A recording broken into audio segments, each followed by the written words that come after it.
자, 기록 버튼을 눌렀습니다. 지금 녹화가 시작되고 있고요. 자, 우리 Q&A 뇌과학 공법대학 설명회, 그러니까 라이브 코칭 초대석이라고 보시면 됩니다.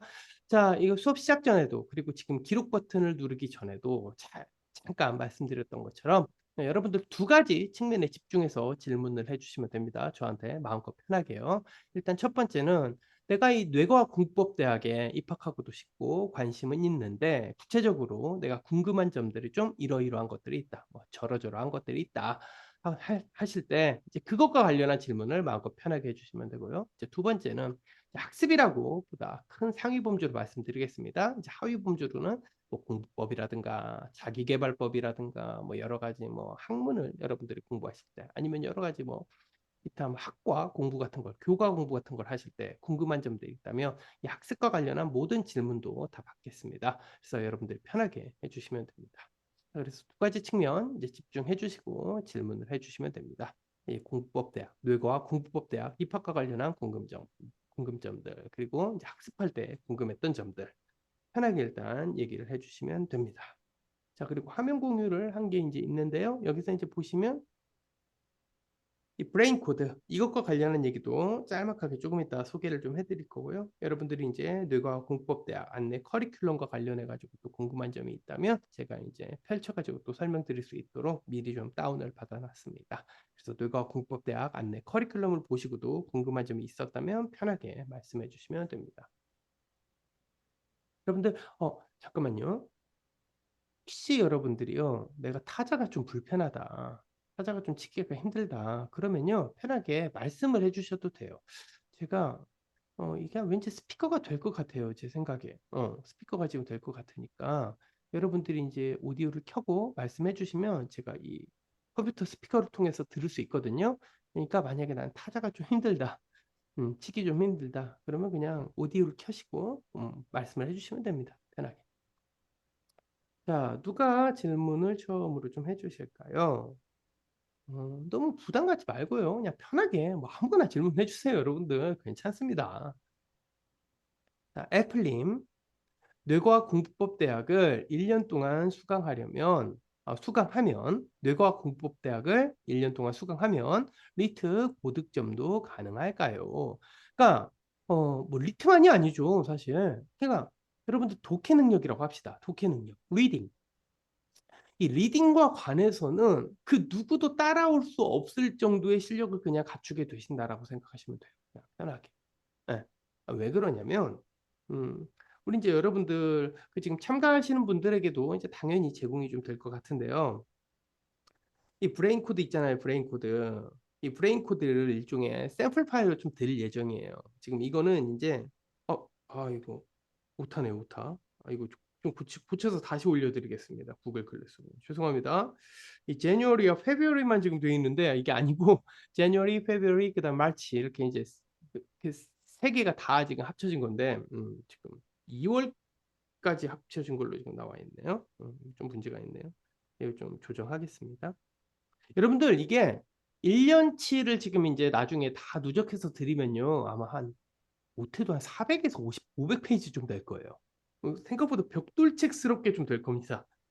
근데 이제 이 중에 1월 달에서 3월 달까지의 내용은 대략 한 200페이지인가요? 한 200페이지쯤 될 겁니다. 150에서 한 200페이지쯤 될 텐데. 뭐 그것도 적진 않죠, 여러분들. 근데 이제 그게 4분의 1 정도예요, 4분의 1. 지금 25% 정도 되는 전자책을 지금 우리 수강생분들은 어제 받으셨을 텐데 이게 지금 다 올라와 있거든요. 근데 이제 제가 수정할 부분이 좀 있네요. 수정할 부분이 좀 있으니까 이건 좀 고쳐가지고 드리도록 하겠습니다. 뭐 본문에서도 수정할 부분이 있을지는 모르겠어요. 근데 이제 고쳐서 드리고요 하고요. 어쨌든 이건 25%예요, 25%. 25%. 앞으로 75%를 더 받으셔야 합니다. 근데 이제 여기에도 나와 있는 것처럼 자, 네. 잠시만요. 우리 줌 사용자님은 조금 이따 더 말씀드리도록 하겠습니다. 자, 일단은 애플링 설명부터 좀 드리도록 할게요. 지금 여기 보면 아시겠지만 이거 이제 다 받으실 텐데 제가 우리 애플님 때문에 말씀을 좀 드릴게요. 우리의 그 인지 능력은요. 그러니까 우리가 뭔가를 공부를 잘하느냐, 못하느냐, 아니면 어떤 인지 능력이 좋냐, 안 좋냐, 뭐 이런 거 관련해서는요. 그냥 이 그림 하나로 모든 게 해결이 돼요. 여러분들은 이 그림만 잘 기억하고 있으면 내 뇌의 어떤 부분에서 문제가 있기에 이런 것이 잘 안 되는지. 뭐 예를 들어 독해가 잘 안 된다면 나는 내 뇌의 어떤 부분에 어떤 부분, 어떤 메커니즘에서 문제가 생겼기 때문에 독해가 잘 안 되는 건지. 뭐 예를 들어 가지고 내가 뭐 청각 신호가 잘 처리가 안 된다. 뭐 아니면 유튜브를 볼 때 시청할 때 집중이 잘 안 된다. 아니면 책을 볼 때 집중이 안 된다. 뭐 여하튼 뭐든 간에 그냥 전부 다 어쨌든 여러분들이 뭔가 내 인지 능력을 고도로 발휘하고 싶은데 생각만큼 잘 안 될 때 그때 무엇이 어떻게 잘못됐기에 내 뇌에서 어떤 메커니즘이 잘못됐기에 무엇이 문제인가를 알고 싶으면요. 그냥 이걸로 다 해결이 돼요, 사실. 이걸로 다 해결이 돼요. 이게 일종의 뭡니까? 스키마예요, 스키마. 우리의 인지 능력에 대한 스키마 구조를 지금 하나의 이미지로 그려버린 겁니다. 그러니까 이게 뭐 다양한 어떤 암기법 중에 일종일 수 있어요. 이게 뭐 일종의 기억의 궁전술일 수도 있고요. 누군가에게는 이게 마인드맵일 수도 있고요. 어쨌든 마인드맵으로 부르든 기억의 궁전술로 부르든 로키 기법으로 부르든 뭐든 간에 그냥 이건 스키마예요. 스키마 한마디로. 음, 어떤 개념에 대한 구조적이고 시스템 차원에서 이해를 하고 있다는 뜻입니다. 음, 보세요. 요게 지금. 요게 진짜 중요한 건데, 여러분들. 이게 장기 기억이에요, 장기 기억. 이 장기 기억은요, 이 롱텀 메모리라고 적혀 있죠? 이 장기 기억은요, 보세요. 이게 보면 우리는 정보를 받아들여요. 뭘 통해? 센스, 감각 정보를 통해. 그래가지고 우리 뇌가 지각을 하기 시작합니다. 해마가 받아들이기 시작해요. 이걸. 그래서 전전두엽에 있는 워킹 메모리, 이 작업 기억 능력이 이 해마와 협업을 해가지고 지금 받아들이는 정보에 대해서 나름대로 어떤 반응을 내리는 것이 좋은지를 결정을 해요. 근데 이렇게 쭉 이걸로만 흘러가지 않아요. 정보를 우리가 받아들일 때, 이걸 지각을 할 때, 그러니까 이거를 이제 감각 정보를 통해서 자, perceive 지각을 할 때, 그리고 전전두엽에서 작업 기억을 통해 가지고 이걸 어떻게 처리할지 고민을 할 때, 다 뭐가 지금 계속 영향을 주고 있어요. 얘가 영향을 주고 있죠. 얘가 이렇게 영향을 주고 있죠. 이렇게 영향을 주고 있죠. 이렇게 영향을 주고 있죠. 이게 뭡니까? 어텐션이죠. 자, 근데 이거는 이제 애플님의 질문에 정확한 대답은 아니고 애플님의 질문 해주셨죠. 뇌과학 공부법 대학 이 안에 있는 내용을 완벽히 수강하면 리트 고득점도 가능할까요? 당연히 가능합니다. 이것 때문이죠. 이것 때문에. 진짜 배우는 게 어마어마해요. 여러분들 보시면 아시겠지만 사실. 어. 지금 1월 달에만도요, 여러분들. 어떻게 보면 몇 페이지예요? 우리 수실기 한 주당 150페이지씩 다 들어가죠. 거의. 어. 그럼 4주 하면요, 한 500페이지 돼요. 최소 4주. 근데 제가 이렇게 또 브레인 워크북을 또 드리잖아요. 이게 브레인 코드라는 이제 교과서를 또 드리잖아요. 이거 이제 출간 우리 계약이 돼 있는 책입니다. 이건 1년 뒤에 더 예쁜 판형과 예쁜 디자인으로 나올 거예요. 근데 이제 1년 정도는 좀 걸릴 거예요. 근데 이게 아주 예쁜 판형으로 실제 단행본으로 시중에 나와 있는 여러분들이 서점에서 볼 수 있는 단행본 그 디자인으로 나올 거예요. 근데 이제 요것도 뭐 예를 들어 가지고 1, 2, 3월본 물론 근데 이것도 1, 2, 3월본이긴 하지만 1월본에 추가 내용이 조금 들어가 있을 뿐이지 2월, 3월에 해당되는 추가 보충 내용 아직도 들어가 있진 않아요. 그것까지 보충하면 지금 여러분들이 보고 있는 이 책보다 훨씬 더 분량은 클 겁니다. 근데 어쨌든 좀 다 담았다 보면 돼요. 진짜 다 담았다. 여러분들은 딴 거 안 보셔도 돼요. 그냥 제 뇌과학 공부법 대학에서 논의하는 모든 얘기만 다 알고 계시고 다 이해하고 계시고 그걸 여러분들의 뇌 롱텀 메모리로 저장만 해놓잖아요. 아주 진짜 조금만 살짝만 더 건방지게 말씀드리면 여러분들 서영고 따위는 안 가도 돼요. 그리고 요즘은 여러분들 뭐 딱히 뭐 의대라든가 뭐 아주 특별히 전공을 살릴 수 있을 만한 학과 말면 아니면 서울대 나와서 뭐 합니까? 그렇지 않아요, 요즘? 요즘 분위기 자체가 그렇잖아요. 그러니까 저는 진짜 단순하게 말씀드릴 수 있어요. 그러니까 우리 수강료가 한 200만 원 조금 안 되죠? 그렇죠? 현금으로 이제 내시는 분들 경우에는 그럼 얼마예요? 200만 원도 안 된 채로 여러분들 그 서울대가 그나마라도 학비 싸죠. 국공립대라고. 그렇잖아요. 뭐 얼마나요? 요새 한 학기에 한 달? 한 학기에 얼마 나요? 400 하나요? 한 400쯤 하나요? 저 다닐 때는 되게 쌌었어요. 한 250? 뭐 장학금이니 뭐니 이런 거 받으면 진짜 이제 공짜로 다닌다 싶을 정도로 이제 다녔는데, 아, 그래도 이제 400쯤은 될 거예요. 보세요. 1년이면 800. 4년 다니면 얼마예요? 3,200이요, 3,200. 그렇잖아요. 뭐 이것저것 뭐 밥 사고 뭐 숙비 뭐 이런 것 뭐 등등등 다 계산하면 훨씬 넘죠. 근데 아주 단순하게만 생각해도 3, 4천 원 걸린다는 거예요. 3, 4천 들었는데 솔직히 나와가지고 할 줄 아는 게 뭐 있나요, 여러분들? 그렇잖아요. 솔직히 한번 얘기해 봅시다. 우리 대학 나와서 할 줄 아시는 게 뭐예요?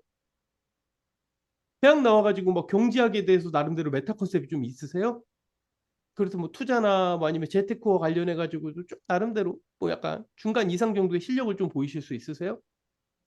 뭐 아니면 내 뇌가 어떻게 돌아가는 건지, 내 뇌가 어떻게 돌아가기에 내 인지 능력을 어떻게 도표하고, 내 지금의 감정 상태를 어떻게 추스려야 하고, 내 지금 자존감, 자아감을 어떻게 확립해야 하는지 뭐 이런 거 잘 아세요? 그냥 모르잖아요, 전혀. 여러분들 대학 졸업하셔서 아무것도 모르잖아요, 솔직히. 그쵸? 뭐 철학에서 굵직굵직한 사건들이 뭐였었는지, 역사가 흘러가는 동인들이 그동안 뭐였었는지, 그리고 그로 인해서 앞으로는 어떻게 진행될 거라고 스스로는 예측하는지 전혀 모르잖아요. 뭐 정치 체계에서 우리가 왜 좌파라고 하는지, 왜 우파라고 하는지, 이 왜 좌파와 우파들은 왜 끊임없이 갈등을 벌이는지, 이게 이제 뇌과학적으로 어떻게 설명이 될 수 있는지 모르죠. 이거는 뭐 서울대를 다녔던 연대를 다녔던 뭐 아무 상관이 없는 문제예요. 안 배우니까. 대학에서 그렇게 안 배우니까. 여러분들이 4천만 원을 내고도 들을 수 없는, 한 번도 배우지 못하는, 영원히 모를 그럴 내용을요, 그냥 1년 동안 압축해서 정리해가지고 여러분들에게 제가 드리는 거예요. 정말 전 진짜 자신 있게 얘기할 수 있어요. 이거는 서울대 다니는 애들, 뭐 연대? 뭐 다니는 애들, 뭐 그런 애들 우리 지금 워크북이나 이런 교재 주면 이거 풀 것 같아요? 쓸 수 있을 것 같아요? 잘할 것 같아요? 생각보다 못해요. 걔네들 객관식 시험밖에 공부해 본 적이 없는 애들이라 아무것도 몰라요. 아무것도. 아무것도 모른다고. 그러니까 어차피 졸업하고 또 배워야 돼요. 그러니까 여러분들은 어쨌든 서울대, 연대, 뭐 고대 이런 데에서도 배우지 못할 커리큘럼을 압축적으로 1년 안에 배우시는 거라고 보면 돼요. 정말 저는 이건 여러분들에게 약속을 드릴 수 있는 부분입니다. 약속을 드릴 수 있는 부분이에요. 이런 식의 커리큘럼을, 그러니까 얼핏 보면 상대적으로 많아 보이죠. 제 수강료가. 왜냐면 다른 유튜버들이나 다른 강의를 파는 사람들에 보면, 비해 보면 많이 다르잖아요. 많이 차이가 나잖아요. 다른 데들은 뭐 아무리 비싸도 40만 원, 50만 원 수준인데 그것보다 한 세네 배, 네다섯 배 되니까.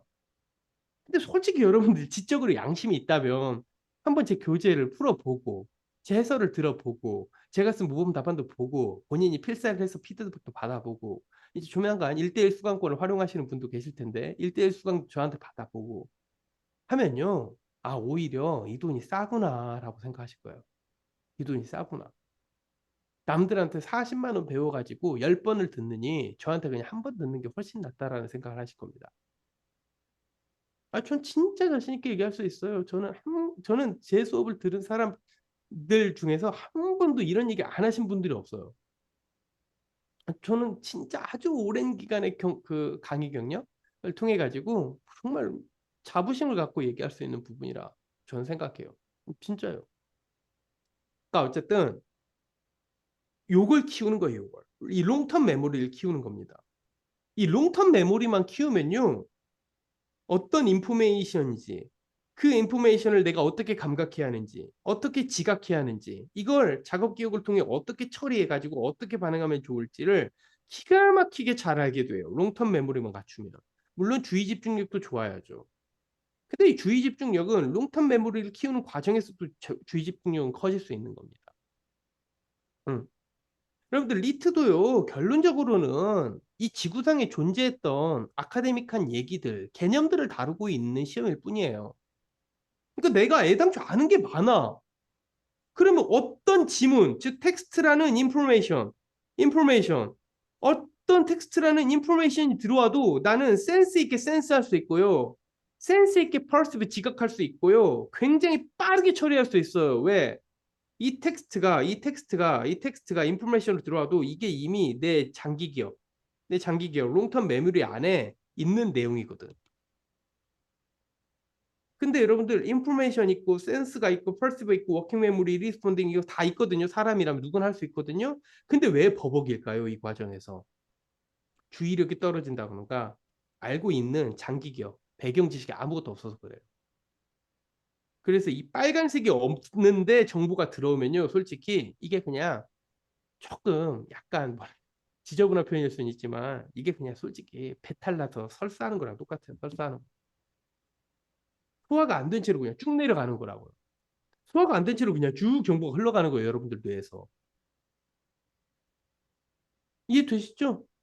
설명이 좀 됐을까요? 여러분들 애플님? 어떻게 좀 설명이 됐을까요? 음. 결국 이 롱텀 메모리를 키우는 게 인생을 잘 살기 위한 방법입니다. 오케이? 음. 자, 줌 사용자님, 1월 말에 입학을 했는데 한 달간 양이 꽤 돼서 따라가기 시간이 걸리다고요. 이렇게 속도가 한 달 정도 차이가 나도 괜찮을까요? 속도가 너무 난다 싶을 때는요, 과감하게 이미 좀 못 따라잡았던 부분은 버리고 새로 시작한 부분부터 시작하되 새로 시작하는 거를 계속 따라가는 동안 한 달이든 두 달이든 석 달이든 저는 석 달 정도 기간이 딱 좋은데 만약에 예를 들어 이런 거예요. 내가 1월 놓쳤어. 그러면 2월 거는 그대로 따라가는 거예요. 2월 거는 그대로 따라가면서 3월, 4월까지도 계속 진행할 수 있죠. 그러면서 이제 동시에 얘를 3분의 1씩, 3분의 1씩, 3분의 1씩 이렇게 좀 쪼개요. 1월 달에 못했던 걸 2월 달에 3분의 1, 1월에 3분의 1 거를 2월 달에도 좀 따라가 주는 거예요. 1월에 나머지 3분의 1을 3월 달에도 같이 따라가 주는 거예요. 1월에 나머지 3분의 1을 4월 달에도 같이 따라가 주는 겁니다. 그래서 이렇게 100일의 프로젝트를 만든 100일의 프로젝트, 100일의 프로젝트.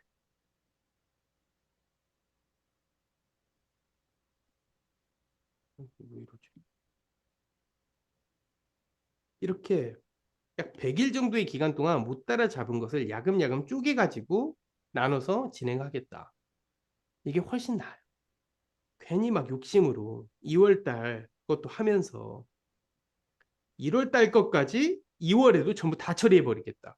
그러면요, 2월 달 해야 할 게 사실상 두 배가 돼버려요. 이거 너무 힘들어요, 여러분들. 여러분들 그 자기계발서를 그토록 보면서도 이걸 왜 응용을 못 하세요? 너무 목표가 많고, 너무 목표가 거대하고, 너무 방대하다 싶으면 뭐부터 하래요? 아니, 막 베스트셀러에 맨날 있는 책 제목들이 그런 거잖아요. 뭐, 아주 작은 습관의 힘, 뭐, 아주 작은 뭐뭐의 힘, 뭐, 아주 작은 반복의 힘, 뭐, 아주 작은, 맨 아주 작은, 아주 작은, 아주 작은. 맨 그런 책들 읽어보면 결론은 그냥 한마디예요. 쪼개라예요, 쪼개라. 쪼개라. 쪼개야지, 그러면. 쪼개야지. 내가 이럴 건 못했어. 그냥 2월부터 열심히 하고 싶어. 근데 1월을 2월에 모든 걸 처리하겠다? 과욕이에요, 과욕. 한 달 안에 두 달치를 처리하겠다는 거잖아요. 야, 과욕, 과욕. 쪼개야 돼요, 쪼개. 이때는요, 여러분의 전전두엽을 최대한 활용해서 멀리, 길게, 장기적으로, 끈질기게 버텨내는 뭔가 힘을 갖춰야 돼요. 그러려면 이미 지나간 것을 야금, 야금, 야금, 야금, 야금, 야금 쪼개가지고 긴 텀으로 따라잡는 거예요. 나머지는 열심히 그때그때 주어진 대로 하면서 2월달, 3월달, 4월달 거를 그대로 주어진 대로 하면서. 어떻게 줌 사용자님 좀 이해되세요? 이해되세요? 음. 긴 텀으로 보셔야 한다고요. 이미 내가 놓친 거. 하지만 놓쳤지만 해결은 해야겠어. 그러면요, 그걸 내가 지금 해야 할 일들과 더불어 가지고 동시에 똑같은 양으로 진행하기 너무 힘들어요. 그러니까 여러분들 그 맨날 뭐 자기계발서 왜 봐요, 솔직히? 자기계발서 왜 봅니까? 그 유튜브에서 해주는 자기계발서 그거 본들 뭐예요, 그거? 응용을 할 줄 알아야죠, 응용을. 응용을. 걔네들 하는 말이 그 쪼개라거든요. 아주 작은 뜻, 뭐, 애토믹, 뭐, 애토믹 헤빗, 뭐, 애토믹, 뭐, 리핏, 뭐, 애토믹. 그 애토믹이 나오는 것들이 다 쪼개라는 뜻이에요, 결론적으로. 이때 이용하면 되는 거예요, 이런 식으로. 솔직히 여러분들 자기계발서는요, 그렇게까지 심혈을 기울여서 열심히 볼 필요가 있는 책들이 아니에요. 그냥 메타컨셉이 정말 약간 속된 표현으로 정말 더럽게 간단하거든요. 더럽게 간단해요, 진짜. 진짜 더러우리만큼 간단해요, 진짜. 그거를 막 3시간, 4시간씩 볼 이유가 있는 책들이 아니에요. 중요한 건 그냥 적당히 얘네 메시지를 캐치한 다음에 그래서 뭐 어딘가에 적어 놓는 거예요. 네이버 메모 같은 거에다가. 저는 예전에 그랬었어요. 그래가지고 적어두고 그것과 관련한 것들이 이제 나올 때마다 응용을 하는 거죠. 응용을. 그러면 돼요. 네, 줌사용자님 감사합니다. 아주 명쾌한 답변이 되었습니다. 네. 자, 또 다른 질문 있으면 말씀드리겠습니다. 편하게 얘기해 주세요. 여러분들 질문은 좋은 질문이 있는 것도 아니고 나쁜 질문이 있는 것도 아닙니다. 그냥 아무거나 다 해주시면 돼요. 아무거나 다 해주시면 돼요. 괜찮아요. 편하게. 음. 너무 걱정하지 마시고요. 아무거나 편하게 생각나는 대로 다 말씀해 주시면 됩니다. 이거 얼마나 좋은 시간입니까, 여러분들? 라이브 코칭을 받을 수 있는 시간이에요, 나름대로. 초대석이잖아요, 초대석. 제가 초대를 해가지고 여러분들이 지금 들어와 계시고 얘기도 나눌 수 있는. 그러니까 심야 초대석 같은 거잖아요, 심야 초대석. 음. 그리고 공부법이니 뭐니 이런 것과 관련한 거 그냥 마음껏 다 물어보세요. 괜찮아요. 전 뭐든 다 대답해 드릴 수 있어요. 뭐든 다 대답해 드릴 수 있습니다. 심지어 여러분들 그러니까 이걸로 다 해결된다니까. 이 그림 하나로 모든 게 다 해결된다니까요, 진짜. 이것만 그냥 외워두세요, 이것만 외워두면 내가 지금 뭔가 원하는 게 있는데 잘 안 될 때 어디에서 문제가 있는지를 본인이 잘 알게 돼요, 사실. 잘 알게 돼요. 음. 아주 단순한 예로 하나 예를 들어볼까요? 뭐 간단한 예예요. 여러분들 질문하시고 싶은 거 있으면 생각하시면 됩니다.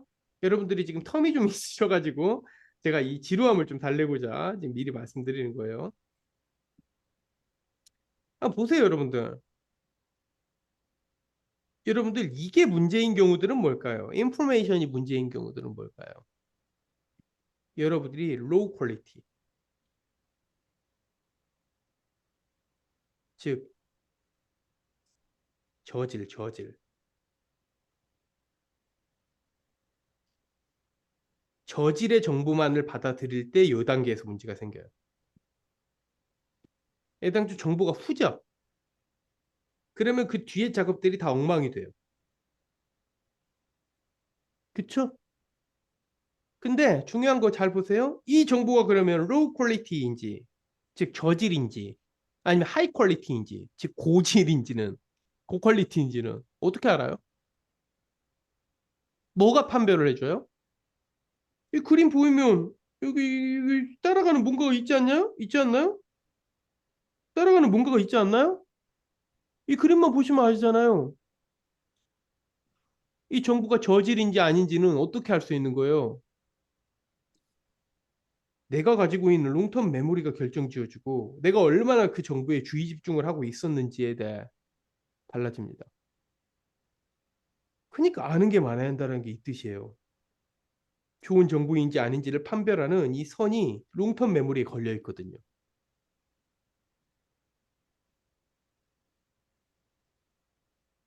자, 줌 사용자님. 1대1 강의는요, 어떤 식으로 진행되는 건지 궁금합니다. 평소 궁금했던 내용에 대한 질의응답식일까요? 네, 그렇습니다. 아주 간단히 말씀드리면 이제 그런데요. 우리 지금 성진님 계시네요, 성진님. 우리 성진님이 질문 받으셨던 내용, 그러니까 성진님이 질문해 주셨던 것들이 뭐 기억이 좀 나요, 몇 가지. 일단 제가 독서를 하고 요약을 한 거를 이제 성진님이 저한테 보여주신 거죠. 그리고 이제 그 성진님이 보여주신 것에 맞춰서 제가 수정을 좀 해드렸어요. 요약을 할 땐 이렇게 하시면 좀 더 좋고요. 이렇게 하시면 좀 더 효율적입니다. 이게 가장 첫 번째 질문이었다고 생각이 좀 들었어요. 첫 번째.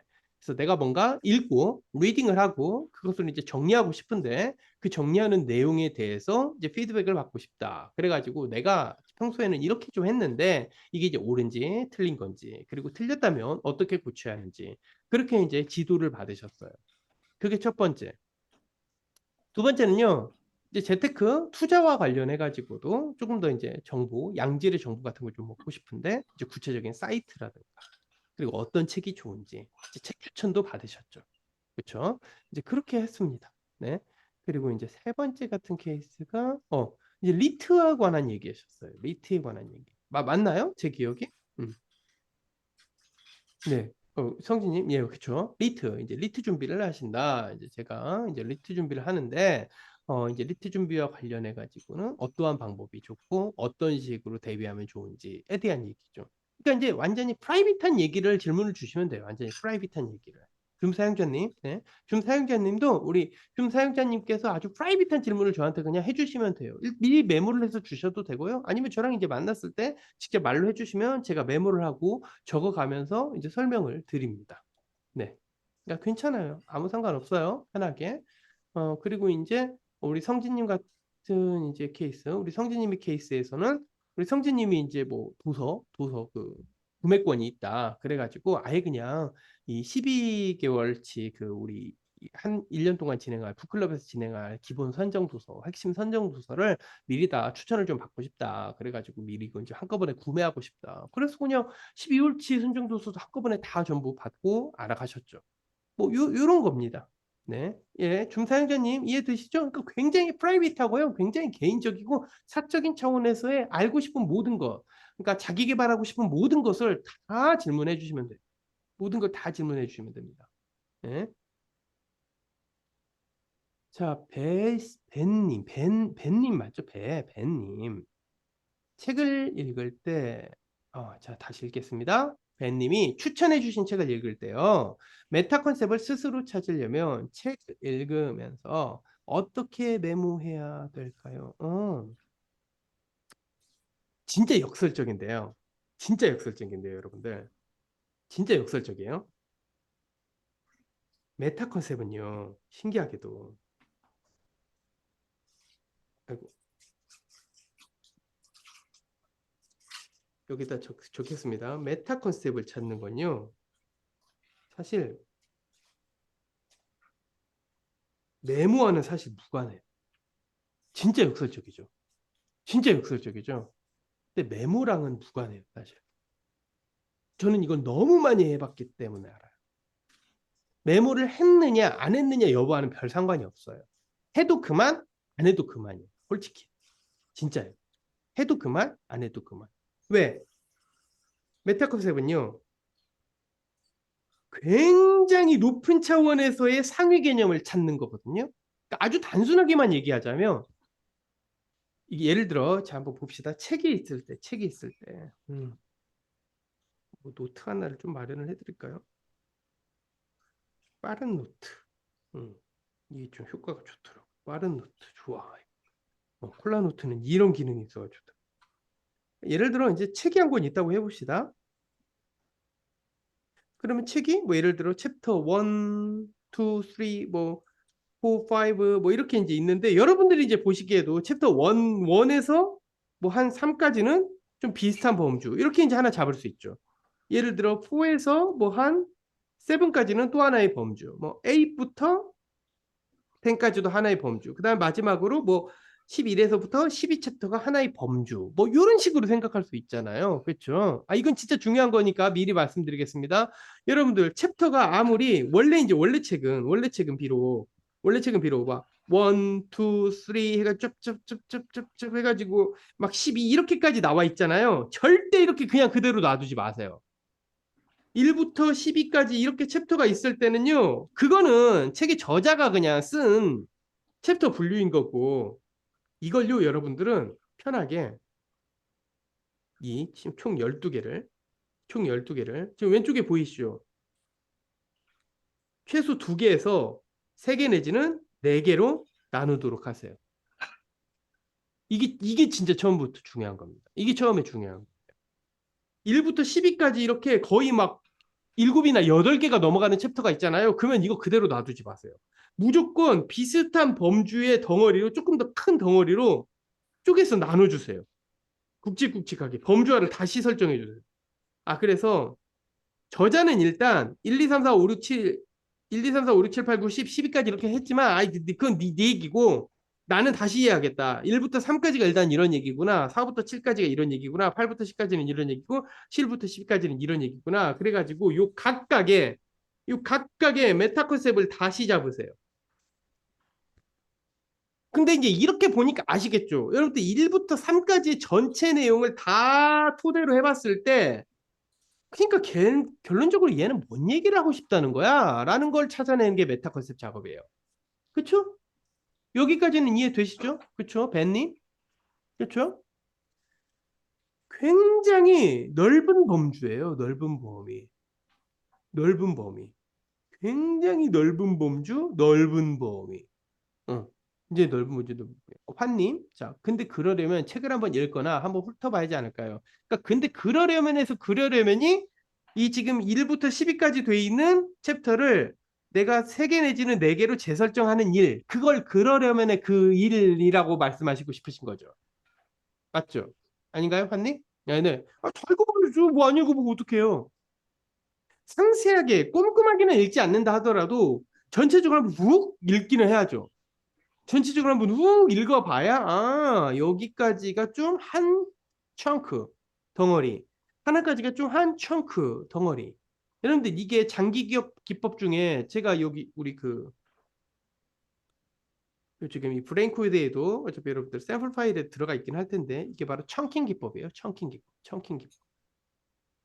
이렇게 덩어리를 내가 재설정해서 이해를 하는 태도. 그게 청킹 기법이에요. 장기 기업, 롱텀 메모리를 만드는 기법 중에 하나입니다. 근데 어쨌든 훑어봐야죠. 훑어봐야죠. 가볍게라도 빨리 훑어보는 게 훨씬 더 나을 수 있어요. 어떨 때는. 꼼꼼하게 하나하나씩 읽어가면서 천천히 가는 것도 나쁘지는 않는데 경우에 따라서는 내가 이 책 전체를 일단 구조적으로 좀 이해한 다음에 다시 꼼꼼하게 읽고 싶다. 그러면요. 미리 좀 한번 이렇게 스키밍 한다고 하죠. 스키밍. 스키밍 하듯이 쑥 읽은 다음에 다시 꼼꼼하게 읽어나가는 게 더 나을 수 있어요.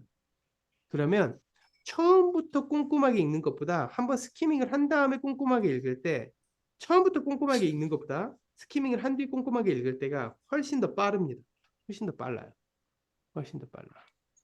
음, 오케이. 자, 우리 벤님, 질문 좋습니다. 하지만 아직 제가 마무리가 안 됐으니까 이 얘기까지만 끝낼게요. 그러니까 보세요. 이 메타 컨셉은요. 213에 있는 내용, 구체적인 내용을 얼마나 많이 메모했느냐. 물론 메모는 중요해요. 메모를 하지 말라는 뜻은 아니에요.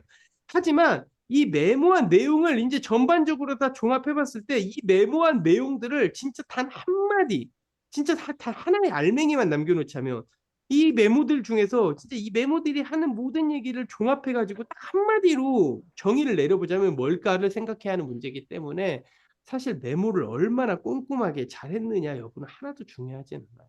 그냥 핵심들 여러분들이 생각하기에 이 안에 있는 나름대로의 핵심들만을 다 나름대로 메모해보면 돼요. 그냥 여러분들 핵심이 뭔지는 여러분도 알아요. 솔직히 그 정도도 모르진 않습니다. 다만 이 핵심 자질구레한 이 핵심들이 모인 것들을 다시 더 뭉쳐버린 최종적인 메타 핵심 메타 에센스를 몰라서 그런 거죠. 그러니까 요 핵심 메모를 놓고요. 그냥 간단해요. 메타 컨셉을 잘 찾으면 핵심 메모를 놓고 이제 메모된 거를 막 이렇게 다양하게 메모를 한 게 있잖아요. 여러 가지가 있잖아요. 그러면 요거를 여러분들 이번에 우리 2월 달 주제가 몰입 아닙니까? 몰입. 있잖아요. 몰입. 뇌과공법대학 안내 커리큘럼 보면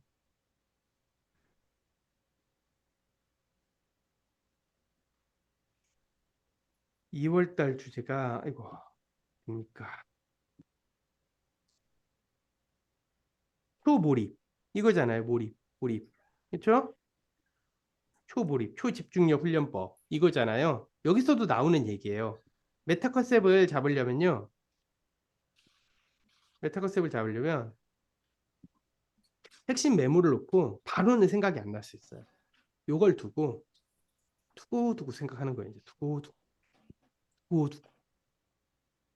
끝날 때마다 끝날 때마다 사실 이게 제일 좋긴 해요. 예를 들자면 일단 핵심 메모들을 두고 만약에 여러분들이 1번, 3번 챕터까지 일단 읽고 여기에 대한 메타 컨셉을 잡고 싶다 그러면 1번, 3번에 1번에서 3번 챕터까지 썼을 때 했던 이 수많은 이 메모지 안에 있는 수많은 이제 핵심적인 막 내용들이 막 깨알같이 적혀 있을 거 아닙니까? 뭐 이런 것도 적어놨고 이런 것도 적어놨고 막 이런 것도 적어놨고 이런 것도 적어놨고 막 이런 것도 적어놨을 거잖아요.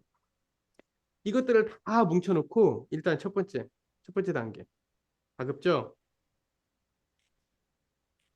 가급적 이런 거 다 모아놓고 다 최소 30분에서 1시간 정도 요것만 생각해 보는 거예요. 요거에 대한 메타 컨셉이 뭘까를 생각해 보는 거예요.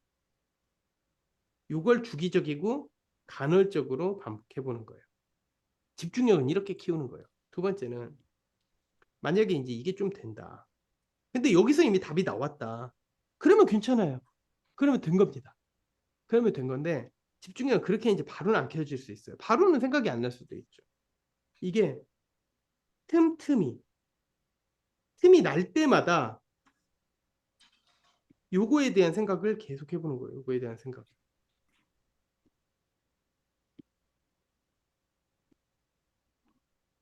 30분에서 1시간 정도 열심히 생각해봤지만 결론적으로 답이 안 나왔다면 이제 좀 쉬면서 틈틈이 뭐 샤워할 때라든가, 그러니까 예를 들어 샤워할 때라든가,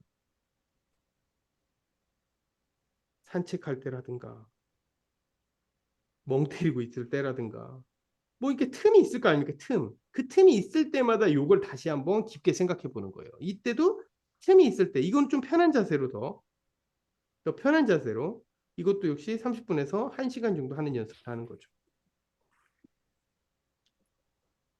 이렇게 하면요, 메타 컨셉이 이제 나올 수도 있고 안 나올 수도 있기는 한데 그래도 집중력을 기를 수는 있습니다. 최소. 내가 뭔가 하나의 어떤 목표 의식에다가 내 의식의 덩어리들을 계속 집중시킬 수가 있는 그런 연습을 하는 거예요. 이러다가 이제 이 중에 30분에서 1시간이 2시간으로 늘어나고 2시간이 이틀로 늘어나고 이틀이 일주일로 늘어나고 이제 이렇게 될 수는 있는 거예요. 처음부터 이게 힘드니까 3시간 30분에서 1시간 정도 하는 거 그리고 틈틈이 하는 거 이런 걸 합치면서 매일 좀 연속적으로 이런 행위를 하는 거죠. 그리고 1, 3챕터에 대해 이 얘기가 좀 생각이 끝났다 싶으면 B에 대해서도 해보고 C에 대해서도 해보고 D에 대해서도 해보고 A, B, C, D 나름대로 메타 컨셉이 잡혔다. 그러면 이제 어떻게 해야 돼요? A, B, C, D를 다 종합하는 또 메타 컨셉이 뭘까 하면서 또 이런 식으로 제가 지금 제시해드린 전략대로 한번 집중력을 키워가면서 생각을 계속 해보는 거죠. 그러니까 계속 생각을 그냥 해보는 거예요. 계속 생각을 해보는 수밖에 없어요, 이제. 왜냐면 여러분들 머릿속에 이제 이 메모의 내용은 이미 들어와 있거든요. 이 메모의 내용을 어떤 식으로 내가, 자, 재구성. 진짜 중요한 말이에요. 패러프레이징. 스키마를 만들기 위한, 메타 컨셉을 잘하기 위한 건 나의 언어로 다시 재구성하는 겁니다. 이 저자가 했던 말들을 내가 재구성하는 거예요. 아까 똑같은 말이에요, 여러분들. 애토믹, 뭐 헤빗, 애토믹 리피트, 뭐 아주 작은 반복, 아주 작은 뭐 습관, 아주 작은 뭐뭐의 힘. 그러면 저는 아까 여러분들에게 패러프레이징을 해드린 거예요. 재구성을 해드린 거예요. 어떻게? 아, 그러니까 뭐가 됐든 너무 방대하고 너무 크고 내가 지금 당장 바로 해결할 수 없을 것 같은 문제들에 대해서는 그냥 다 디바이딩, 쪼개라는 뜻이구나. 이렇게 이해해버리는 거예요. 이게 그 책을 완전히 나의 것으로 응용하고 나의 것으로 체화시켜서 나만의 것으로 승화시키는 방법입니다. 오케이? 아주 작은 땡땡의 뭐뭐뭐 이런 건요. 내가 패러프레이징을 한 거라니까요. 지금 당장 뭔가 해결할 수가 없어가지고 너무 방대해가지고 겁이 나. 그래가지고 지금 당장 해결할 수 있을 만큼 뭔가 의지나 여력이 안 생겨. 너무 거대하기 때문이지.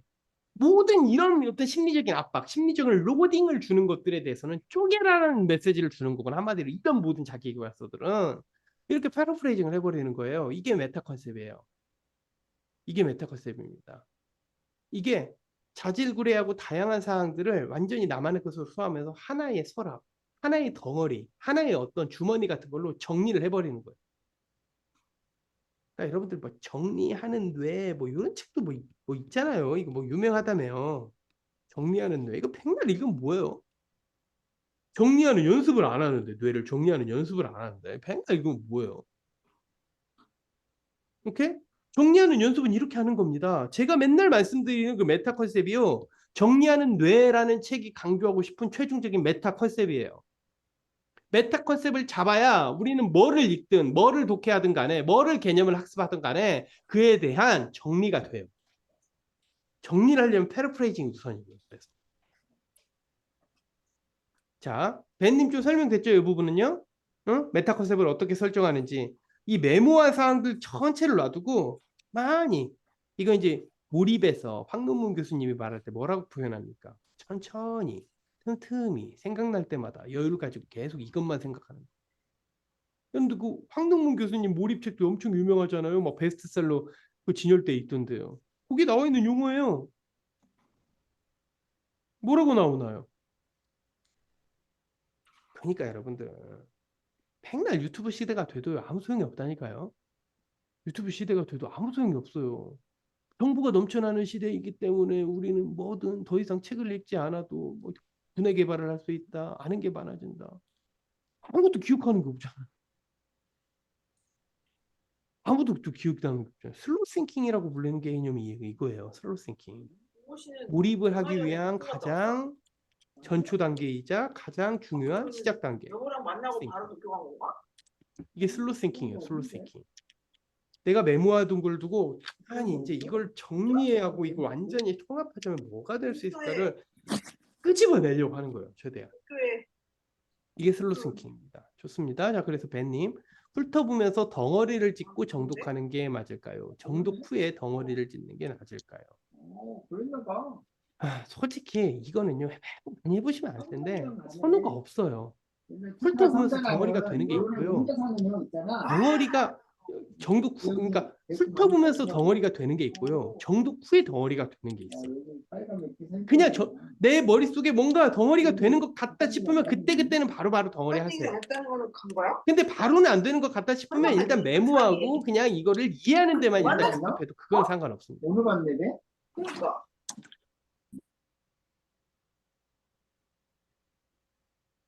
네, 음수거 제거 부탁드립니다. 네, 왜요? 음수거 제거?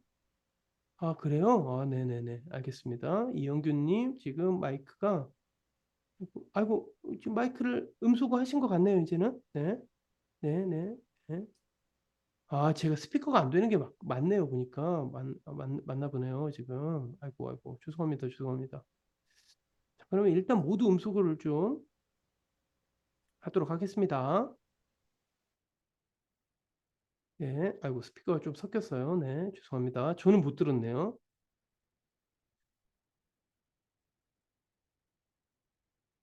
그래요? 어느 부분부터 정확히 좀. 덩어리를 짓고 훑어보면서 덩어리 짓는 게 좋은 것이냐? 아니면 정독후에 덩어리 짓는 게 좋은 것이냐? 뭐 여기서부터 조금 못 들으신 건가요? 어디서부터 말씀해 주시면 돼요. 훑어보면서 덩어리 짓고 뭐 요 부분에서부터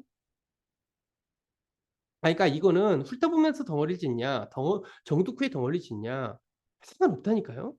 그런데 너무 여러분들은 너무 독서법, 유튜브 같은 데서 너무 이제 너무 자세하고 막 너무 가지 약간 난잡하고 막 서로 막 믹스되고 서로 막 모순되는 서로 상호 모순되거나 막 충돌되는 뭐 어떤 그런 정보들이 너무 노출되셔서 그런지 그리고 이제 너무 디테일하고 막 자세한 하나하나의 어떤 무슨 제사 지내는 것처럼 마치 뭐 유교 의례의식에 맞춰가지고 제사를 지는 것처럼 처음에 이걸 해야 하고 이걸 해야 하고 이걸 해야 하고 이걸 해야 하면서 이런 식으로 책을 읽고 이런 식으로 정리를 하고 이런 식으로 공부를 하고 이런 식으로 메모를 해야 하는 겁니다. 뭐 너무 매뉴얼이 많아. 뭐 구체적이야. 너무 디테일한 것들이 많아요. 뭐 이거를 반드시 해야 한다는 당위적인 매뉴얼이 너무 조잡해. 그런 거는요. 그냥 다 그냥 하면야 좋은 거지. 그렇다고 해서 꼭 좋은 결과가 나오는 건 아니에요. 무슨 종교 의례의식 치르는 것처럼 그런 식으로 공부를 하거나 책을 읽지 마세요. 그냥 간단히 생각해 보세요. 여러분들, 팬님, 정독이 목표예요? 덩어리를 짓는 게 목표예요? 우리가 책을 읽을 때. 이거 한번 대답해 보세요. 우리가 책을 읽을 때 반드시 해야 할 최종 목표는 뭡니까? 꼼꼼하게 메모하고 그 메모한 내용 용지나 기록물을 한 100개, 1000개 이상 만들기 위한 게 우리가 책을 읽기 위한 최종 목표예요? 아니면 결론적으로 이 책을 읽고 네가 하고 싶은 건 뭔데? 아, 그거구나. 이거를 내 삶에 응용할까 말까 여부를 결정짓는 그 최종 목표가 거기여야 합니까? 전자예요, 후자예요? 꼼꼼함이 최종 목표가 돼야 하는 거예요? 아니면 아, 어쨌든 네가 하고자 하는 말은 이거지? 라는 거예요. 후자예요. 명백히 후자죠. 그쵸? 그러면 정독을 하다가 덩어리가 되든 꼼꼼하게 읽다가 덩어리가 되든 스키밍, 훑어보다가 덩어리가 되든 덩어리가 지어지면 덩어리가 짓는 것에 더 집중을 하셔야죠. 덩어리가 자연스럽게 지어지면 짓는 거고요. 지금 읽고 있는 중간에는 덩어리가 지금 안 지어지면 일단 읽으세요. 덩어리가 지어질 때까지. 나중에 덩어리를 지을 수 있는 시간은 따로 좀 정해지니까. 그러니까 제발 너무 매뉴얼이 꼼꼼하고 무슨 종교적인 의례의식을 치르는 것 같은 그런 어떤 조잡하고 정말 뭐라고 표현해야 할지 진짜 모르겠는데 너무 뭐랄까 진짜 조잡하고 너무 뭐랄까 어, 쪼잔한 식의 그런 식의 공부는 좀 하지 마세요. 아, 저는 그런 거 전혀 추구하지 않아요. 저는 그런 것을 아주 어린 시절부터 진짜 쪼잔하고 너무 조잡하고 이런 것들 따위는 하나도 내 인생에 도움이 안 된다라고 아주 어릴 때부터 생각했기 때문에 저 그런 식의 공법을 한 번도 한 적이 없거든요. 근데 뭐 여러분들한테도 여러분 뭐 어느 정도 다 아시겠지만 저는 공부라는 어떤 이런 영역에 있어서 항상 상위권이 아닌 적이 없었어요. 그래서 최종 목표에만 집중을 하면서 공부를 하세요. 책을 읽든 뭘 하시든가. 뭐 과정, 절차, 프로세스가 너무 쪼잔하고 조잡한 것들에 너무 집착하지 마세요. 지금 그런 거는 사실 별 필요가 없다고 생각해요.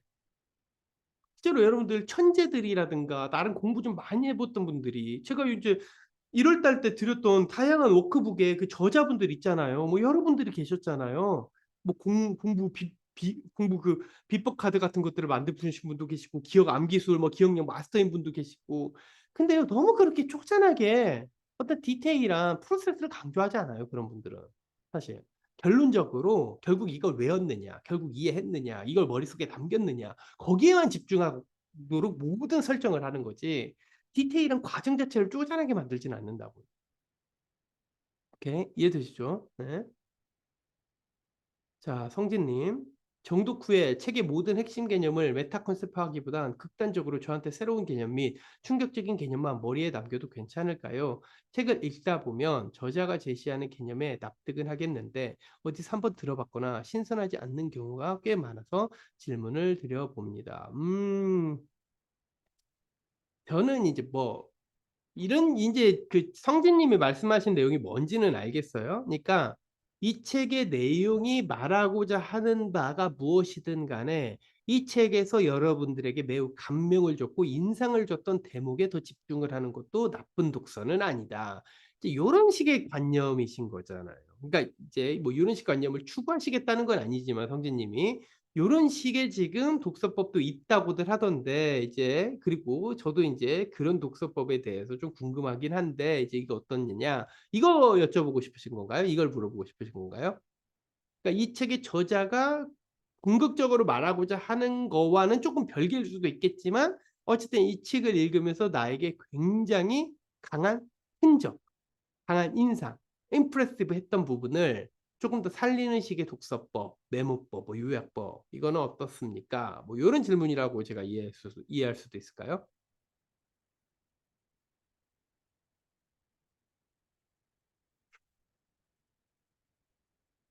네, 아, 그 정도 비판까지는 아니고요. 제가 아는 내용보다는 네, 쭉 적어주시면 됩니다. 계속 더.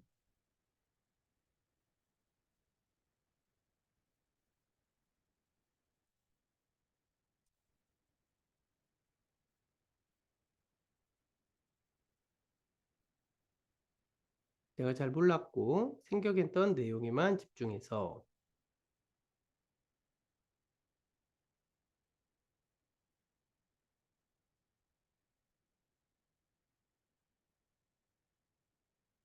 발제문을 만든다든가 메타커스 개념을 만들어서 거기만 집중해도 괜찮을지 여쭤보고 싶습니다. 아, 아주 좋은 방법이죠. 뭐 어떤 말씀인지 알겠습니다. 그러니까 예를 들어 이런 케이스인 거잖아요. 책을 쭉 읽는데 다 아는 내용이야, 사실. 전반적으로는. 그런데 중간중간 논거를 제시한 부분이라든가 뭐 예시를 제시한 부분 아니면 이제 중간 단계 어떤 프로세스 부분에서 굉장히 이제 독특하기는 한데 이런 부분은 그러면 요 부분만 내가 좀 캐치를 해가지고 요 부분만 기억하도록 메타컨셉화 시키고 지금 화면에 보이는 것처럼 패러프레이징 시키는 것도 괜찮습니까? 아주 좋은 방법이죠, 이건. 이게 어떨 때 이제 굉장히 도움이 되냐면요. 이제 예를 들어 뭐 이제 뭐 그냥 간단한 비유입니다. 그냥 저는 책을 일단 많이 읽었잖아요. 제가 이제 책을 많이 읽은 사람의 예시로서 한번 들어볼게요. 이런 지금 성진님이 말씀하신 독서법의 케이스는요. 책을 진짜 많이 읽어본 사람들은 대부분 이렇게 다시 사실 독서를 해요. 사실 이렇게 독서를 해요. 진짜예요. 저는 정말 많은 책을 읽었잖아요. 그래서 정말 아주 특별하고 아주 신선한 거 아닌 이상 웬만한 책의 전반적인 내용은 다 사실 제가 알고 있는 거예요. 진짜 저는 정말 확실히 말씀드릴 수 있습니다. 웬만한 거 그냥 다 알고 있는 거예요. 알고 있는 거. 왜냐면 너무도 어렵고 디테일하고 아카데믹하게 훌륭한 천재적인 학자분들이 쓰신 책까지 저는 거의 다 봤기 때문에 그냥 일반 시중에 나오는 이런 교보문고에서 나오는 그런 어떤 일반 서적들 이런 거는 그냥 다 아는 내용, 다 아는 내용. 진짜 다 아는 내용. 이런 정도는. 근데 이제 읽다 보면 예시가 좀 특이할 때가 있죠. 뭐 아니면 중간 어떤 이렇게 인설팅 돼 있는 부분 이런 어떤 대목들이 좀 특이한 부분들도 있을 수는 있고 그러면요 그 부분만 캐치를 해가지고 메모를 한다거나 이걸 좀 활용하는 케이스 충분히 있죠. 충분히 있습니다. 그런 케이스는 얼마든지 많이 있습니다. 음. 예를 들자면 뭐 이런 거예요. 그러니까 데이비드 이글먼 교수가 우리가 이제 그 북클럽 그리고 이제 여러분들 그 무료 샘플 영상이다 참고 영상이다 해서 올라간 5시간짜리 영상 있잖아요. 거기 안에도 제시가 돼 있잖아요. 데이비드 이글먼 교수가 뇌과학계 분야에서 이제 굉장히 의미 있는 책들을 많이 썼다. 일반 대중서적을 위해서도. 저는 이제 데이비드 이글먼 교수의 책을 사실 좀 알고는 있었어요. 왜냐면 그 전에 뇌과학과 관련한 책을 굉장히 많이 알고 있었거든요. 근데 이제 이 데이비드 이글먼 교수는요, 조금 더 디테일한 부분을 얘기하는 부분들이 좀 있어요. 뭐 예를 들어 가지고 조금 더 과거 책이기는 한데 뭐 이번 책에도 이제 나와 있긴 합니다. 근데 과거 책에 이미 다 제시돼 있던 거긴 해요. 그때 그 데이비드 이글먼 교수의 책을 읽으면서 우리가 집중력을 발휘한다면 아세틸콜린이 나오는데 이 아세틸콜린이 이 뇌의 생후 배선, 즉 뇌의 가소성을 만드는데 굉장히 유연하게 만드는 작업을 해주는구나. 이게 일종의 윤활제구나. 말랑말랑하게 해주는 일종의 촉매제구나. 아세틸콜린이라는 거 그때 처음 봤어요, 사실. 우리가 집중력을 발휘할 때 아세틸콜린이 나온다는 얘기 자체는 사실 그 전에 어떤 뇌과학을 봐도 사실 본 적이 별로 없었는데 집중력을 발휘하는 거 우리가 주의 자원력을 활용하는 게 이렇게 중요한 거구나. 이게 아세틸콜린이 분비되기 때문이구나. 이건 그 책을 보고 알게 된 거예요. 그러면 그 부분만 체킹을 해서 이렇게 체리 피킹 같은 거죠. 체리 피킹. 그 부분만 딱 이렇게 따서 제가 챙기는 거예요. 그런 케이스는 분명히 있죠. 그런 케이스는. 어. 그리고 예전에 이 우리의 기억이 해마를 잠깐 거쳤다가 데네피질로 갔다가 기저액으로 이렇게 들어가는 그 과정이 솔직히 저는 이해가 잘 안 됐거든요. 왜 방향이 이래야만 하는 거지? 근데 그것도 데이비드 이글먼 교수의 책을 보면서 아하 하는 포인트가 좀 생겼었어요. 아하 하는 포인트가.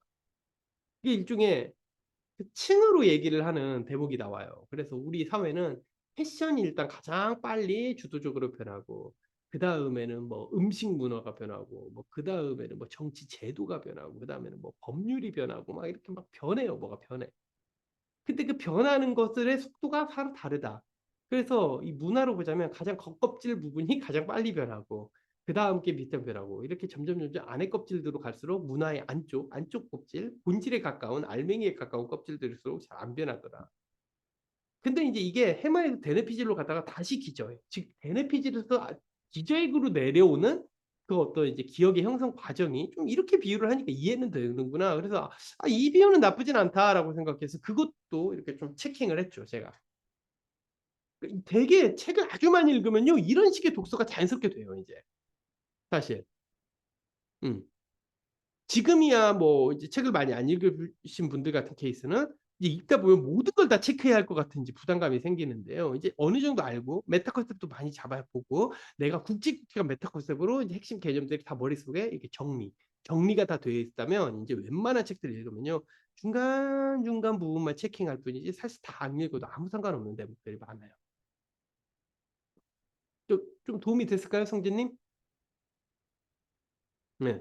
좋은 질문입니다. 좋은 질문.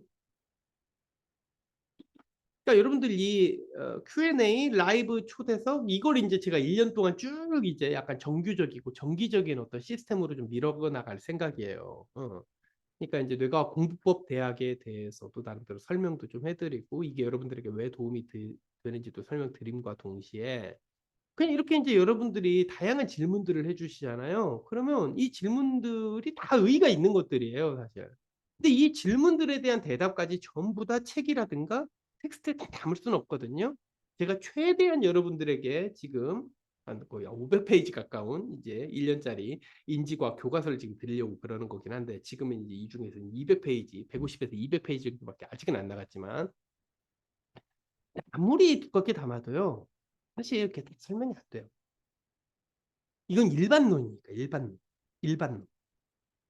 그래서 솔직히 이 부분과 관련을 해가지고 여러분들 상황과 일반론에 적힌 이 내용이 이렇게 연계될 수 있습니다. 일반론에 있는 이 이론은요. 여러분들이 지금 갖고 계시는 지금 방금 당신이 질문하신 이 고민사항과 이렇게 연계가 됩니다. 이렇게 이해하시면요. 이 책의 내용과 함께 여러분들의 고민사항이 해결될 겁니다. 그리고 여러분들이 이 고민사항을 해결함과 동시에 이 일반론이 무슨 뜻인지 더 구체적으로 이해하시게 될 거예요. 이런 어떤 가교, 브리징을 해주는 것이 좀 필요해요. 사실. 그러니까 이제 유태인들의 독서법이 위대했던 이유는요, 뭐냐면요. 랍비가 존재한다는 거예요, 솔직히. 랍비가, 랍비가, 랍비, 유태인 학자들이. 걔네들이 독서를 지도해주기 때문에 유태인 애들은 독서를 하면서 점점 똑똑해지는 거예요, 솔직히. 머리가 좋아지는 독서법도 물론 있지만 여러분들 솔직히는 독서법 여러분들이 혼자 읽어서는 절대 좋아지지 못해요, 사실. 그렇게까지 빨리빨리 좋아지지 못해요. 근데 보세요. 우리 성진님도 그렇고 우리 벤님도 그렇고 뭐 줌사용자님도 그렇고 다른 분들 다 지금 질문을 해주시면서 지금 대답을 드렸잖아요. 어때요? 솔직히 지금 벤님도 그렇고 줌사용자님도 그렇고 우리 현규님도 질문하셨나요? 벤님이 질문하셨나요? 다른 분들 뭐 성진님도 질문하셨고요. 질문하시고 지금 대답을 들어보신 분들 이게 혼자 책 읽을 때랑 느낌 다르지 않으세요? 이게 흔히 말해 피드백을 받으신 거거든요. 피드백. 지금 피드백을 받으신 거거든요. 피드백. 이게 혼자 공부를 할 때랑 피드백을 받았을 때 이 느낌이 같으세요? 이 체감 차이를 좀 말씀해 보세요.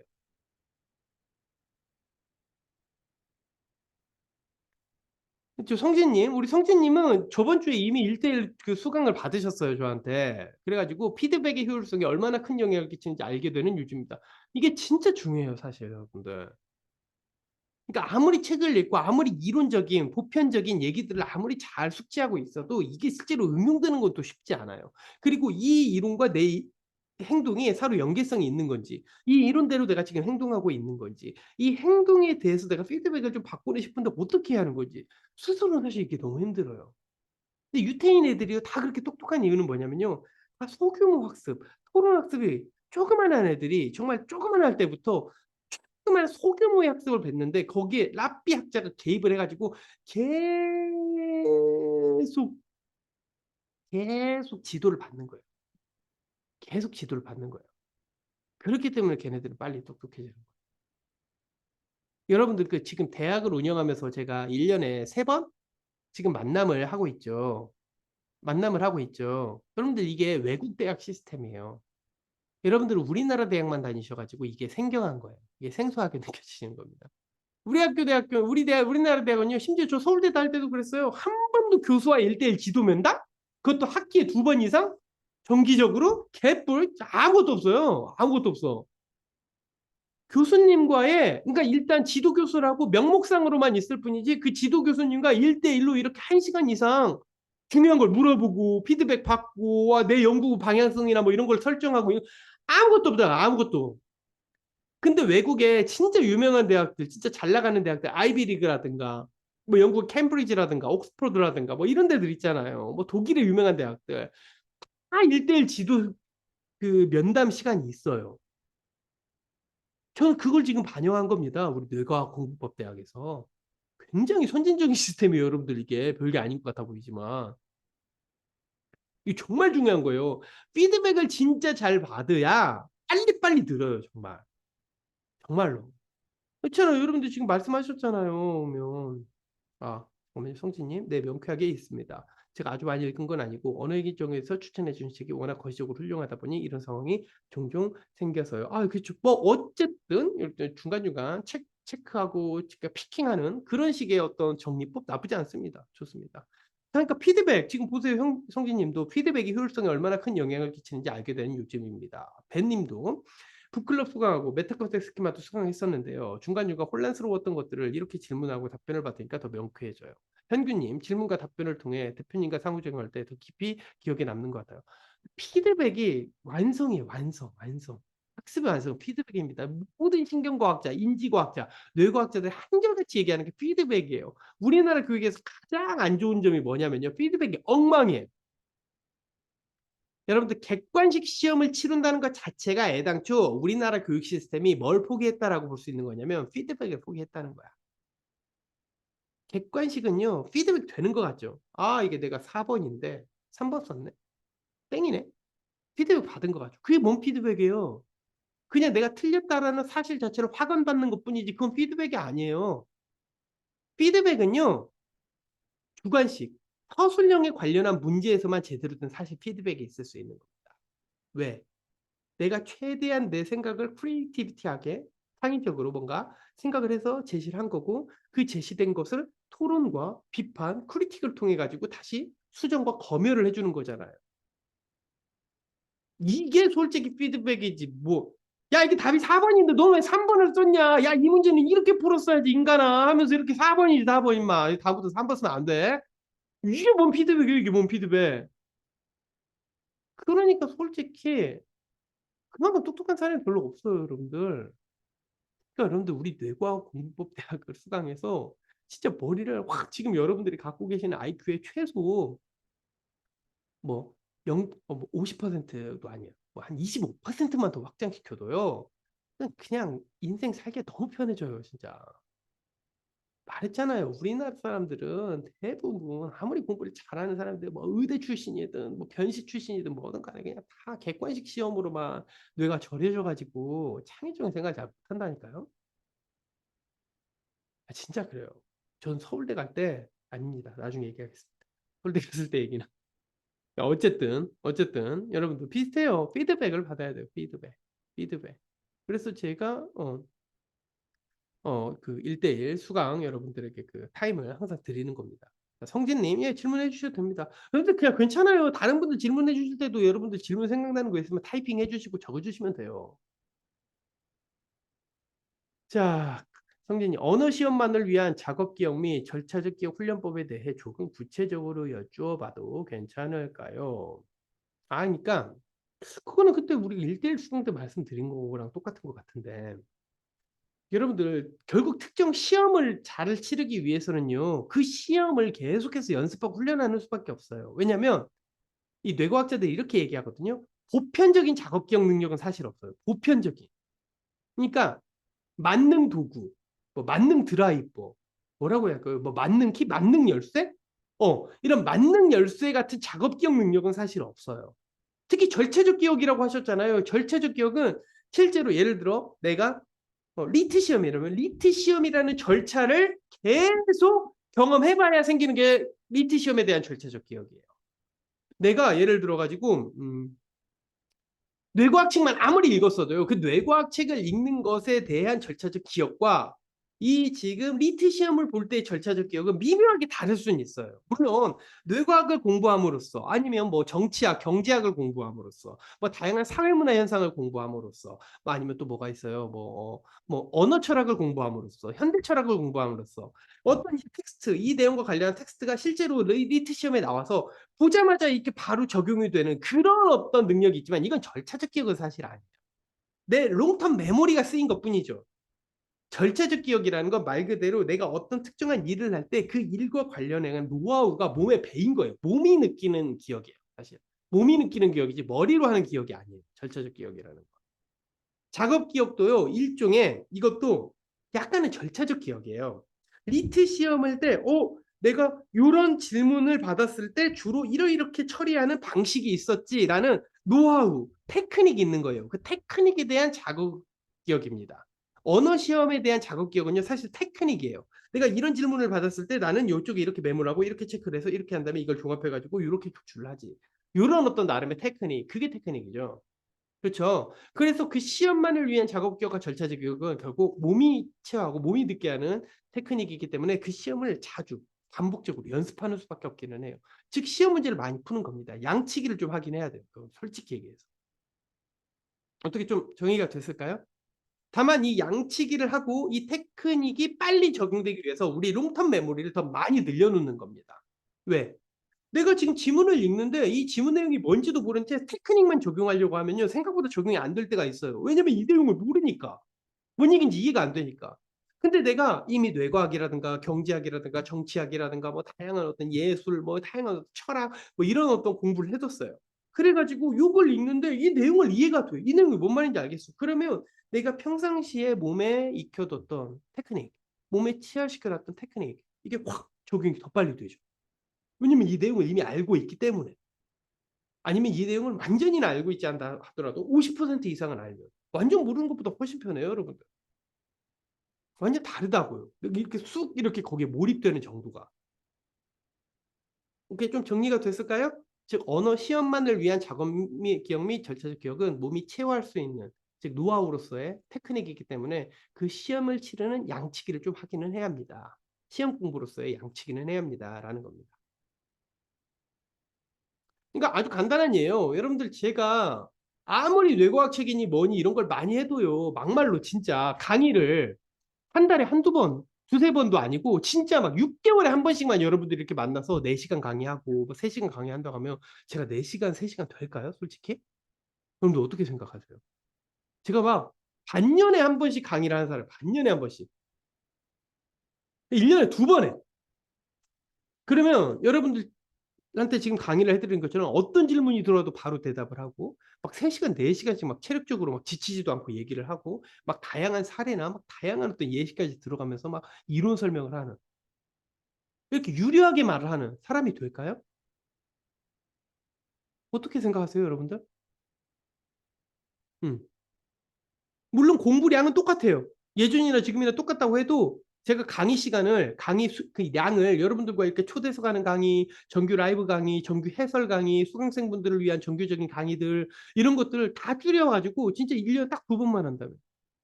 그럼 이런 식의 설명 못해요. 왜?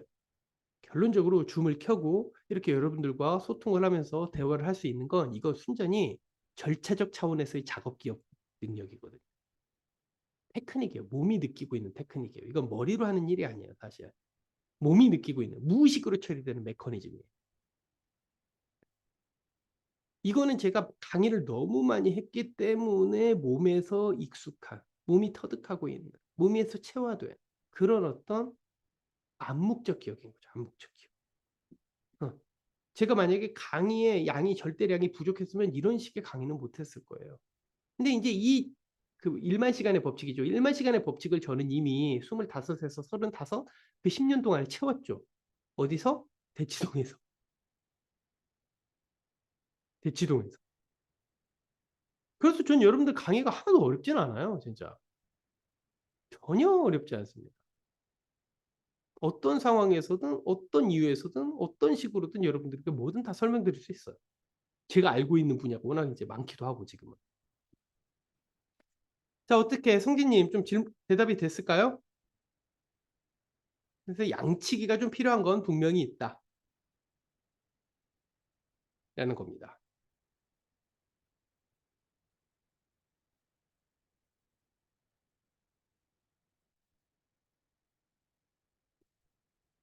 네. 자, 그래서 그 노하우 및 비법의 내용이 좀 궁금한 거긴 한데, 이건 너무 길어질 것 같네요. 그렇죠. 이제 리트 문제 풀이법에 대한 거는 뭐 무궁무진하니까요. 뭐 무궁무진까지는 아니지만 그래도 그것도 어느 정도 이제 범주화를 좀 하고 이제 그에 대한 디테일한 얘기를 좀 해야 하니까요. 이거 이제 초대석에서는 조금 이제 얘기하기 힘든 부분일 것 같습니다. 그건 이제 나중에 1대1 수강하실 때 제가 좀 더 디테일한 얘기를 그러면 드리도록 하겠습니다. 자, 나머지 분들도 좀 질문하실 수 있을까요? 그러니까 이제 성함을 쭉 한번 보니까 여러분들 이제 약자, 뭐 이니셜 뭐 이런 걸 적으셔가지고 제가 좀 이제 모르시는 분들도 계시긴 하는데, 뭐 유영님, 그리고 지혜님, 어, 이분들은 처음 보시는 분들인 것 같아요. 처음 보신 분들이면요. 편하게 질문하셔도 됩니다, 여러분들. 궁금하신 것들이 좀 있으실 수 있잖아요. 그래도 우리 재웅님, 성진님, 그다음에 우리 수연님도 처음이신 것 같네요. 아닌가요? 수연님? 수연님 제가 뇌과공법대학에서 자주 뵙던 분은 아니었던 것 같아가지고 잠깐만요. 검색 한번 해볼까요? 네, 우리 수연님도 처음 뵙는 분인 것 같고요. 네. 처음 오신 분들은 편하게 말씀해 주시면 됩니다. 전부 다. 기초가 많이 부족한데요. 1년 과정이 부족할 경우에, 네. 예, 계속 말씀해 주시면 됩니다.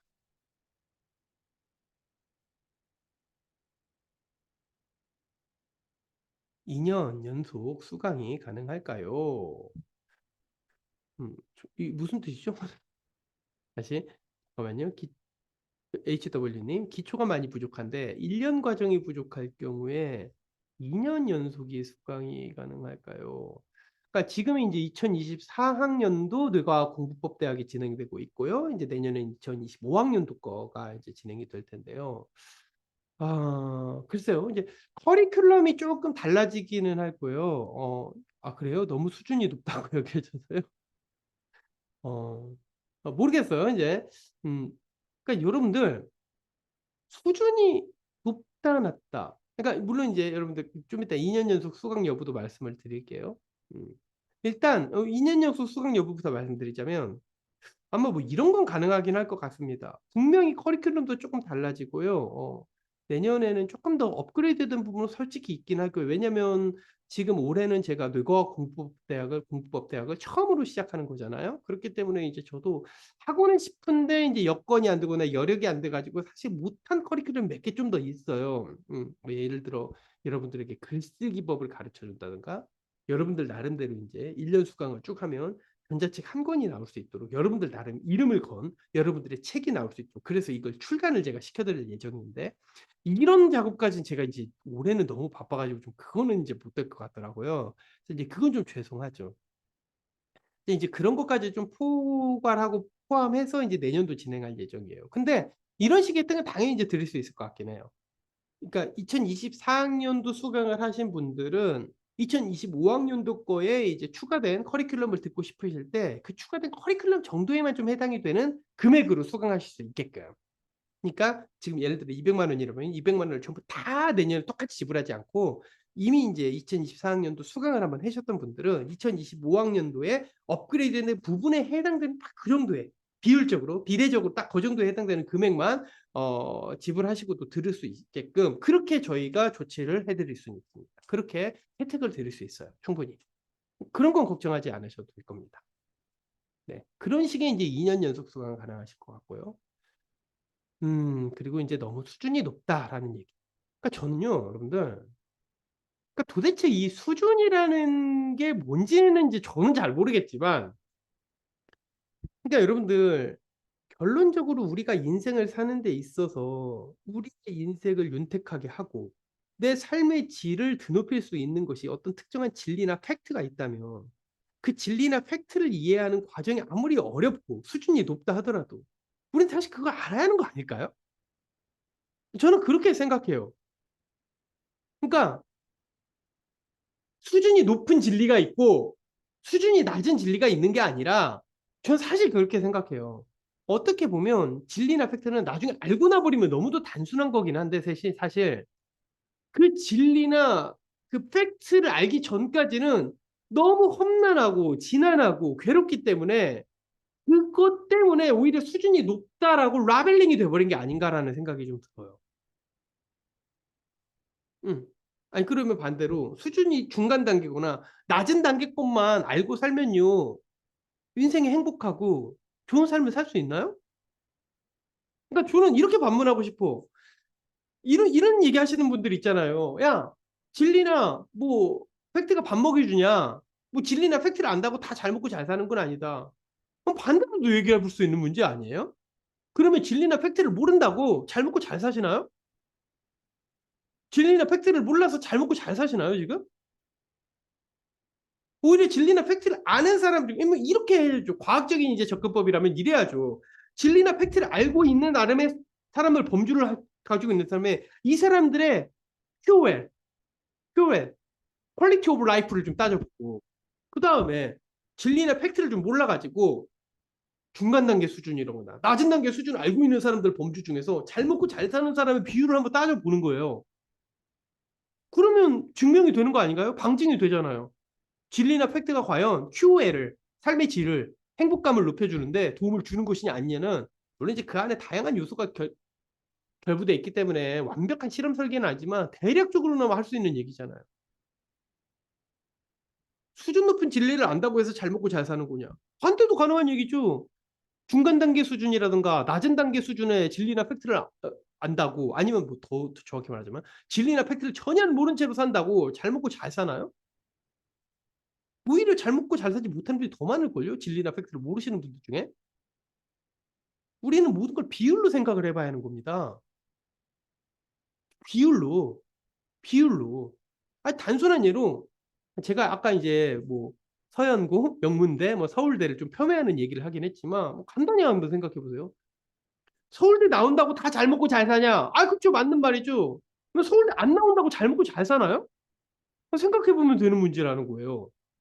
서울대에 나온 사람 중에서 잘 먹고 잘 사는 사람의 비율을 한번 따져보고 서울대 왜 여집합에서 잘 먹고 잘 사는 사람 비율을 한번 따져봤을 때 이 비율 퍼센티지가 누가 높은지를 따져볼 수 있는 문제잖아요. 사실 따져보면 전자가 더 높을걸요? 오히려? 그렇기 때문에 우리는 진리나 팩트를 접근을 하고 전례나 팩트에 접근해가지고 이걸 최대한 이해하도록 노력하는 삶이 오히려 더 나은 삶일 수도 있겠구나라는 추론을 해볼 수 있는 거죠. 그래서 여러분들 그냥 쉬운 예예요. 쉬운 예.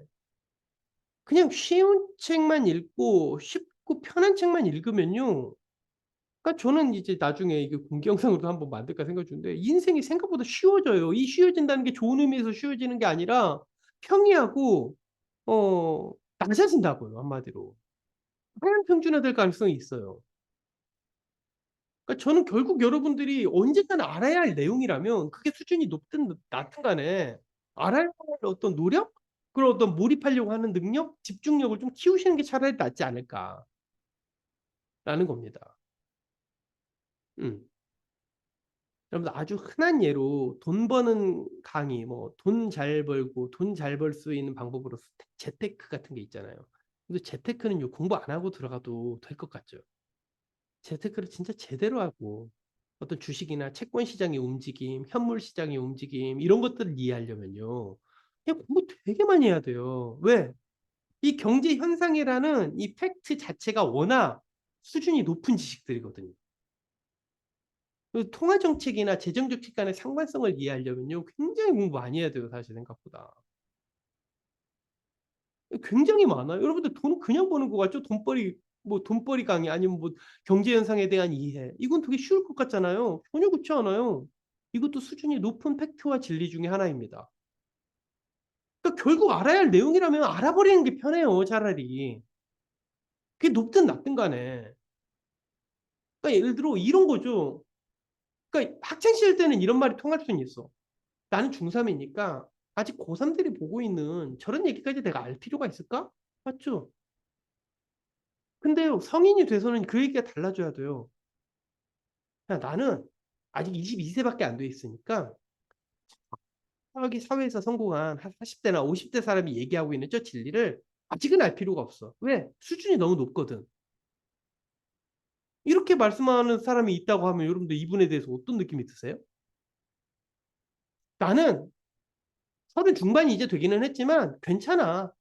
나는 그래도 50대 저 성공한 분들이 얘기하는 저 팩트나 진리 들어보니까 너무 고매하고 너무 고상해. 너무 수준이 높은 것 같아. 아, 이거는 아직은 할 때가 아닌 것 같아.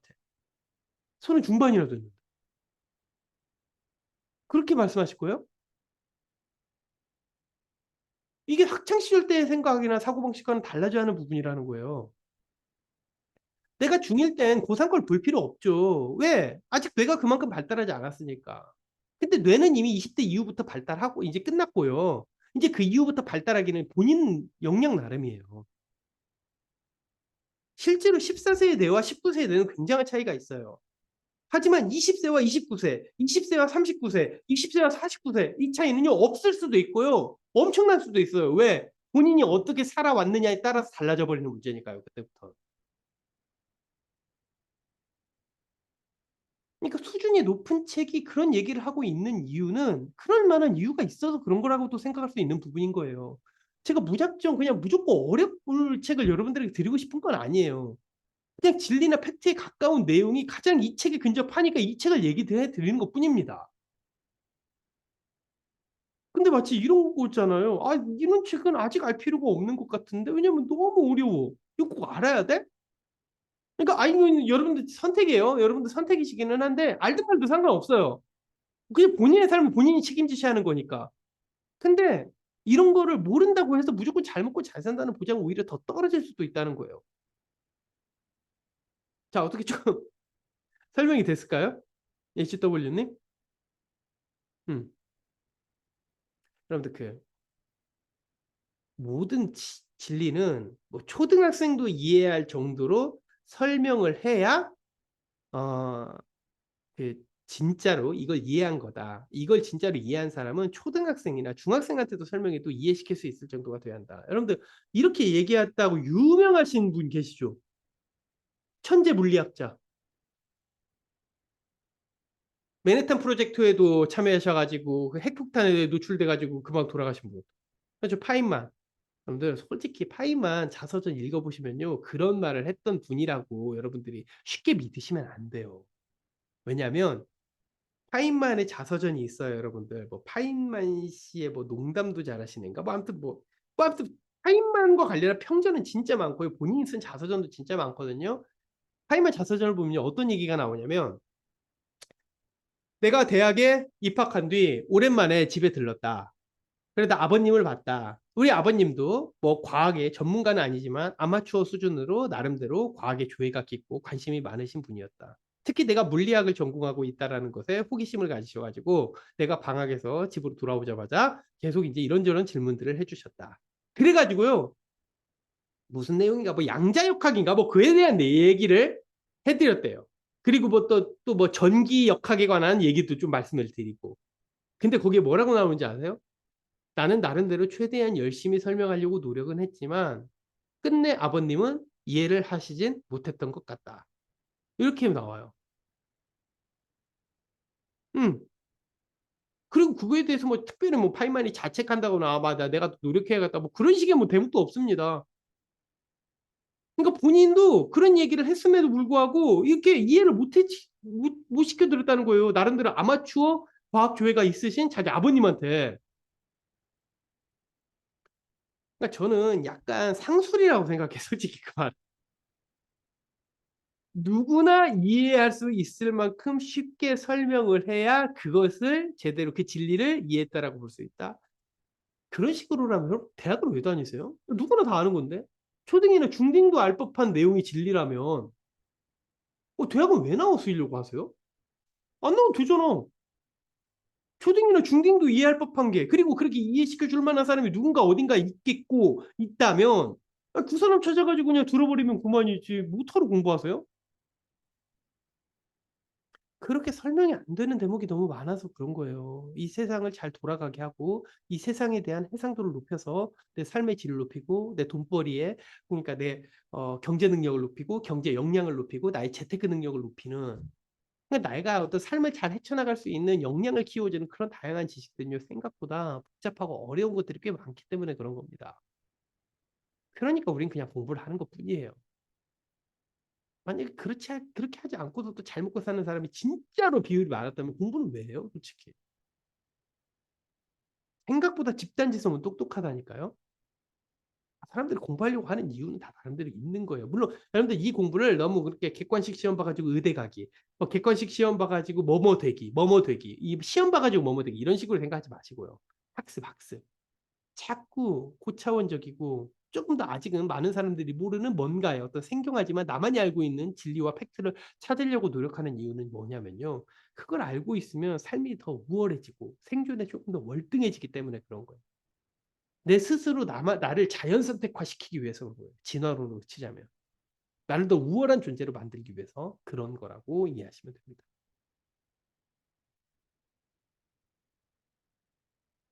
성진님, 그렇다면 평범한 사람이 어릴 때 결정적 시기를 극복할 수 있는 가장 좋은 방법이 거시적인 진리나 팩트를 깨우치는 스키마 학습이라고 생각하면 될까요? 그렇죠. 그런 진리나 팩트를 깨우쳐주는 사람, 어른이 있는 게 제일 좋죠, 사실.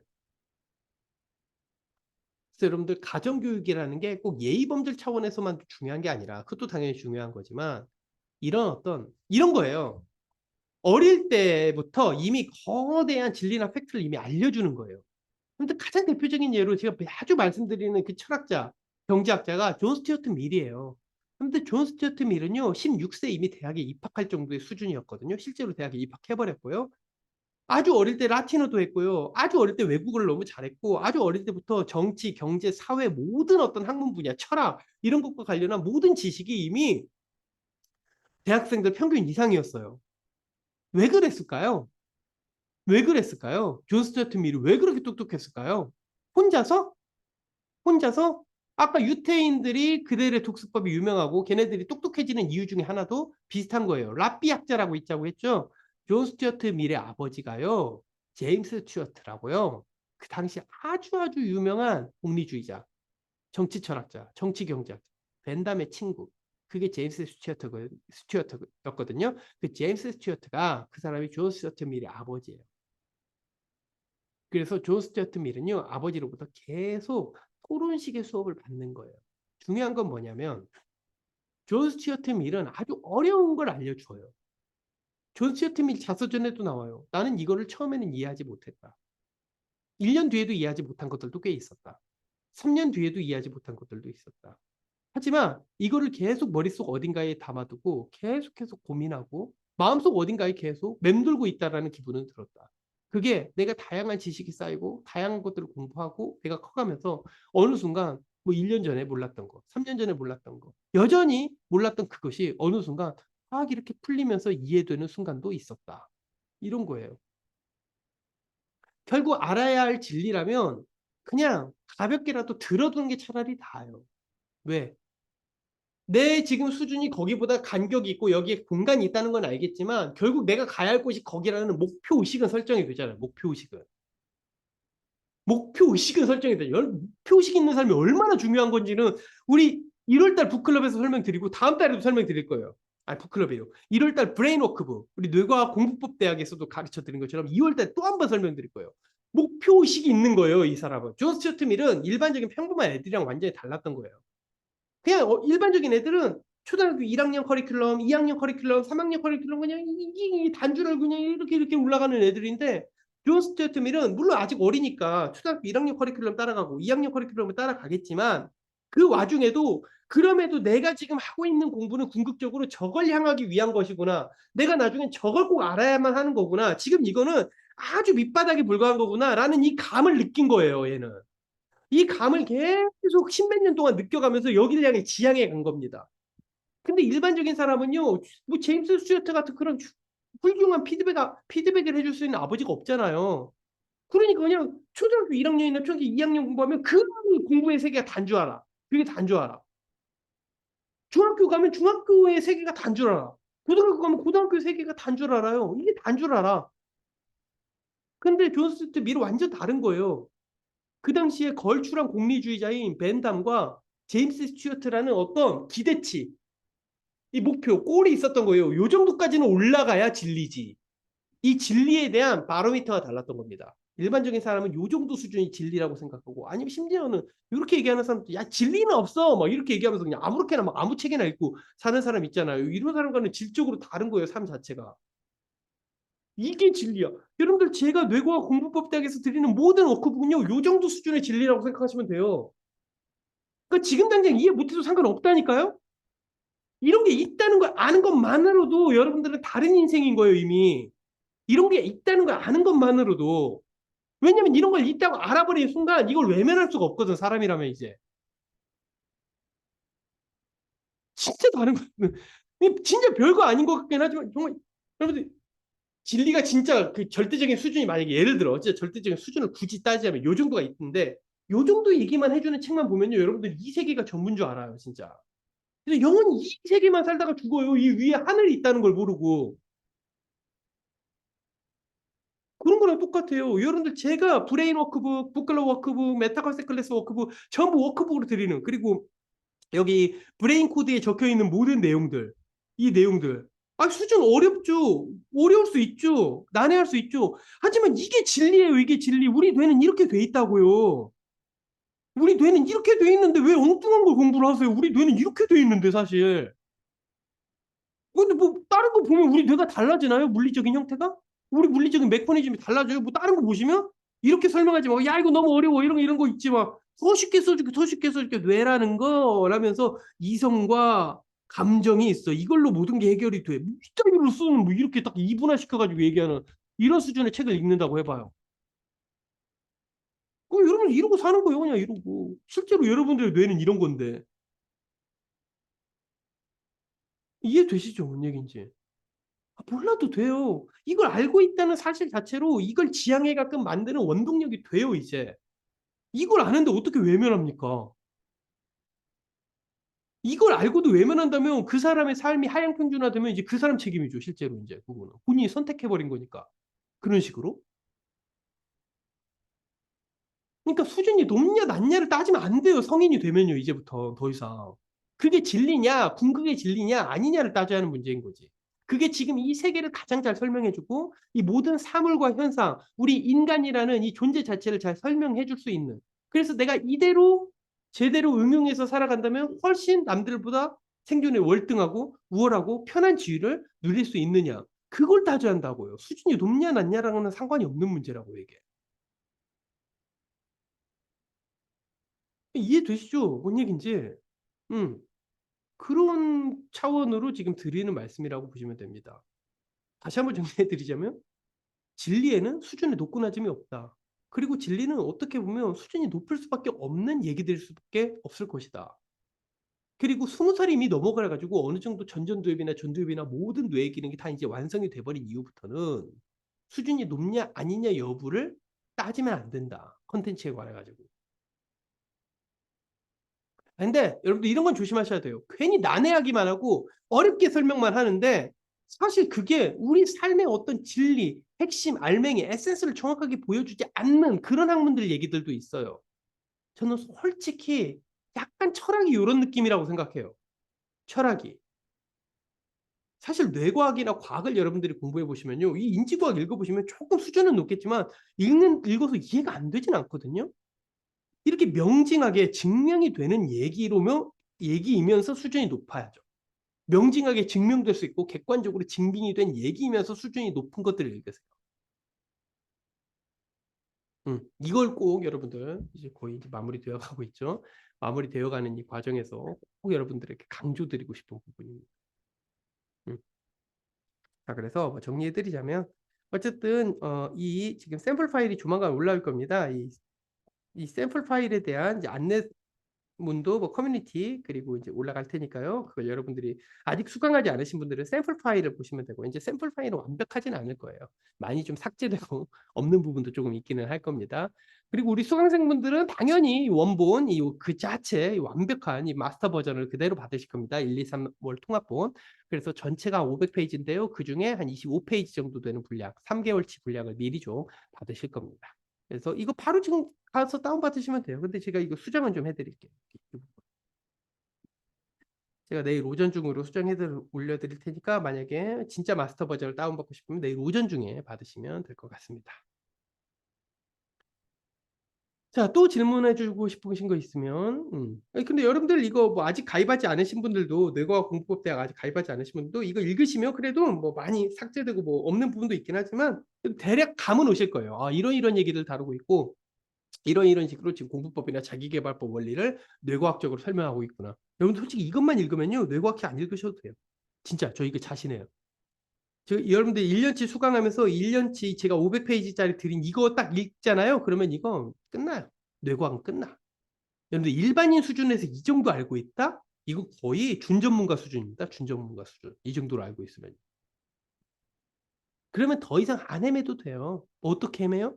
유튜브에서 맨날 뇌과학 영상 안 봐도 된다고요. 다 알고 있는 얘기거든. 여러분들이. 이해되세요? 아까 성진님이 말씀하신 것처럼 유튜브를 보더라도 스키밍 하듯이 볼 수 있어요. 뭐 다른 얘기인데, 요 사례는 좀 재밌네. 요 대목은 좀 이렇게 설명할 수 있는 거구나. 요런 아세틸콜린이라는 뭐 호르몬이 있어? 뭐 이런 것 정도는 체킹할 수 있겠죠. 보세요. 여러분들 이거를 딱 1 년만 잘 투자하면요. 평생 헤맬 일이 없어요. 근데 제대로 한 번도 뇌과학을 공부하지 않은 채 살잖아요. 그러면 평생 이 유튜브 봤다가 저 영상 봤다가 이 릴스 봤다가 저 쇼츠 봤다가 이 유튜브 봤다가 이 릴스 봤다가 이 쇼츠 봤다가 이러면서 그냥 평생 사는 거예요. 막 이게 개코딱지만 아니라 그 초자합한 무슨 뭐 이렇게 뭐 자기계발서 같은 거 그런 것들이나 이제 보면서 우리는 이런 건가? 근데 이 책 읽어보니까 또 우리는 이런 건가? 저 책 읽어보니까 우리는 또 이런 건가? 그 정리가 안 돼요. 읽어보고 나서 나중에는 이 종합정리서라고 보시면 돼요. 종합정리서. 음. 그렇게 이해하시면 됩니다. 이거 이제 샘플 보시면요. 이게 왜 종합정리서의 성향을 갖고 있는지 감은 분명히 오실 겁니다. 감은 오시게끔 제가 편집을 좀 해드릴 테니까요. 샘플도 확인 한번 해보시면 감사하겠습니다.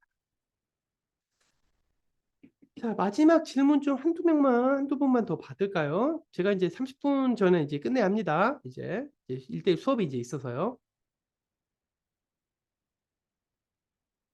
자, 편하게 한번 말씀해 보세요. 편하게. 이거 뭐 Q&A 시간이잖아요. 초대석이기도 하고. 그냥 궁금한 거 다 물어볼 수 있다고 한번 생각해 보세요. 이거 여러분들 쉬운 게 아닙니다. 여러분들 이거 쉬운 게 아니에요.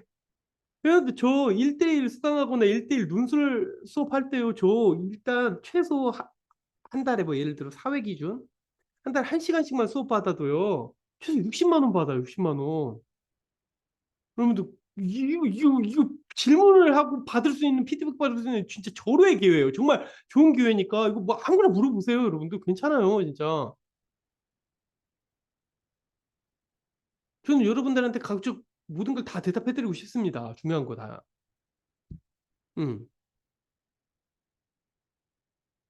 성진님, 논리학 공부는 어떻게 생각하시나요? 철학 분야이기는 한데.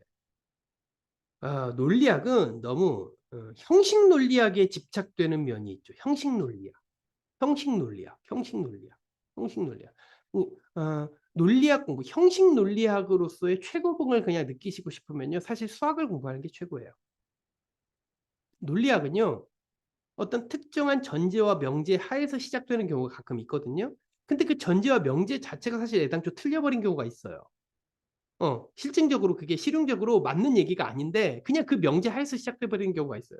그러면 그 후에 이루어지는 모든 논리적인 구축물들은 다 맞는 말이 돼 버리거든요. 근데 그런 식의 형식 논리학의 어떤 우월함을 공부하고 싶으면요. 차라리 정말 가치 중립적으로 그 자체로 명제라고 볼 수 있는 걸로 시작하는 그런 학문. 그게 바로 수학이니까 수학을 차라리 하시는 게 좀 낫고요. 논리학은 그냥 적당한 차원으로만 공부하시면 좋겠죠. 뭐 시험 문제 푸신다거나 시험 문제를 정리한다거나 뭐 시험 문제에서 뭐 이제 특히 뭐 추론, 이해 능력 뭐 이런 거를 이제 측정하는 그런 시험을 대비하는 차원에서의 정도만 공부를 하면 좀 좋을 것 같고요. 뭐 깊이 파는 건 저는 솔직히 추천드리지는 않습니다. 그럴 거면 수학을 해야죠, 차라리. 그러니까 시험 공부용이나 시험에 대비하는 차원용으로만 좀 적당한 수준에서 공부하시는 거 나쁘지 않다라는 겁니다. 자, 그러면요. 이게 이제 마무리하고, 네. 예, 이거는 제가 공개를 해드렸잖아요. 쉽게 있는 언어 철학. 그거 우리 2022년 7월? 2021년인가요? 2022년인가요? 2022년 1년인가 2년인가? 7월에 아마 했을 거예요. 그 북클럽 해설 강의도 있긴 합니다. 물론 혼자 공부하시고 싶으면요. 책 읽으시면 되고요. 해설 강의 필요하시면 22년도 7월인가? 그 강의를 아마 여러분들이 보시면 될 겁니다. 쉽게 있는 언어 철학 정도 읽으면 충분하죠. 물론 이제 그것보다 시험 공부용으로서의 논리학은 조금 더 나아가기는 하긴 해요. 근데 일단 쉽게 있는 언어 철학을 읽어두면 시험 공부용 언어 논리도 더 잘 이해할 수 있을 겁니다. 기초거든요, 기초. 쉽게 읽는 언어 철학. 자, 아유, 감사합니다. 답변 감사합니다. 그러면 여러분들, 어차피 뭐, 이제 다음 주, 다다음 주, 이렇게 또 간헐적으로 한 번씩, 이렇게 Q&A, 라이브 코칭, 설명회 초대석, 여러분들 진행할 테니까요. 그때 또 질문해 주시면 됩니다. 뭐 1시간 반 정도 좀 진행된 거라 여러분들 뭐 아주 많은 내용은 없지만 그래도 우리 수강생 분들도 보고 참조하실 수 있도록 이거 녹화된 거 올려드리도록 하겠습니다. 업로드 해드릴게요. 구글 클래스룸에. 자, 그러면 이제 질문이 딱히 이제 더 없으신 것 같으니까요. 오늘은 일단 마무리 짓도록 하겠습니다. 또 한번 뵙도록 하겠습니다. 조만간 제가 또 공지 알려드리도록 할게요. 아이고 오늘 카메라가 이게 망가져가지고 이게 대체용으로 막 다른 컴퓨터에 막 연결하고 막 다른 컴퓨터로 막 대체하느라고 정말 시간이 오래 걸렸어요. 아이고, 죄송합니다. 제가 원래 가지고 있던 노트북이 망가져 버렸어요. 뭐 카메라가 뭐가 문제가 있었나 봐요. 네. 아이고, 30분 늦게 시작해서 너무너무 죄송합니다. 기다려 주셔서 감사하고요. 다음에 꼭 정시에 시작하도록 하겠습니다. 네. 감사합니다. 지금까지 들어주셔서 감사합니다. 우리 환님도 감사하시고요. 감사하고요. 예, 강성진님도 감사하고요. 재웅님, 김재웅님 감사합니다. 이영규님 감사합니다. 벤님 감사하고요. 예, HW님 감사합니다. 수고하셨습니다. 예, 김재님 수고하셨습니다. 감사합니다. 예, 예, 다들 수고 많으셨습니다. 좋은 밤 되시길 바랍니다.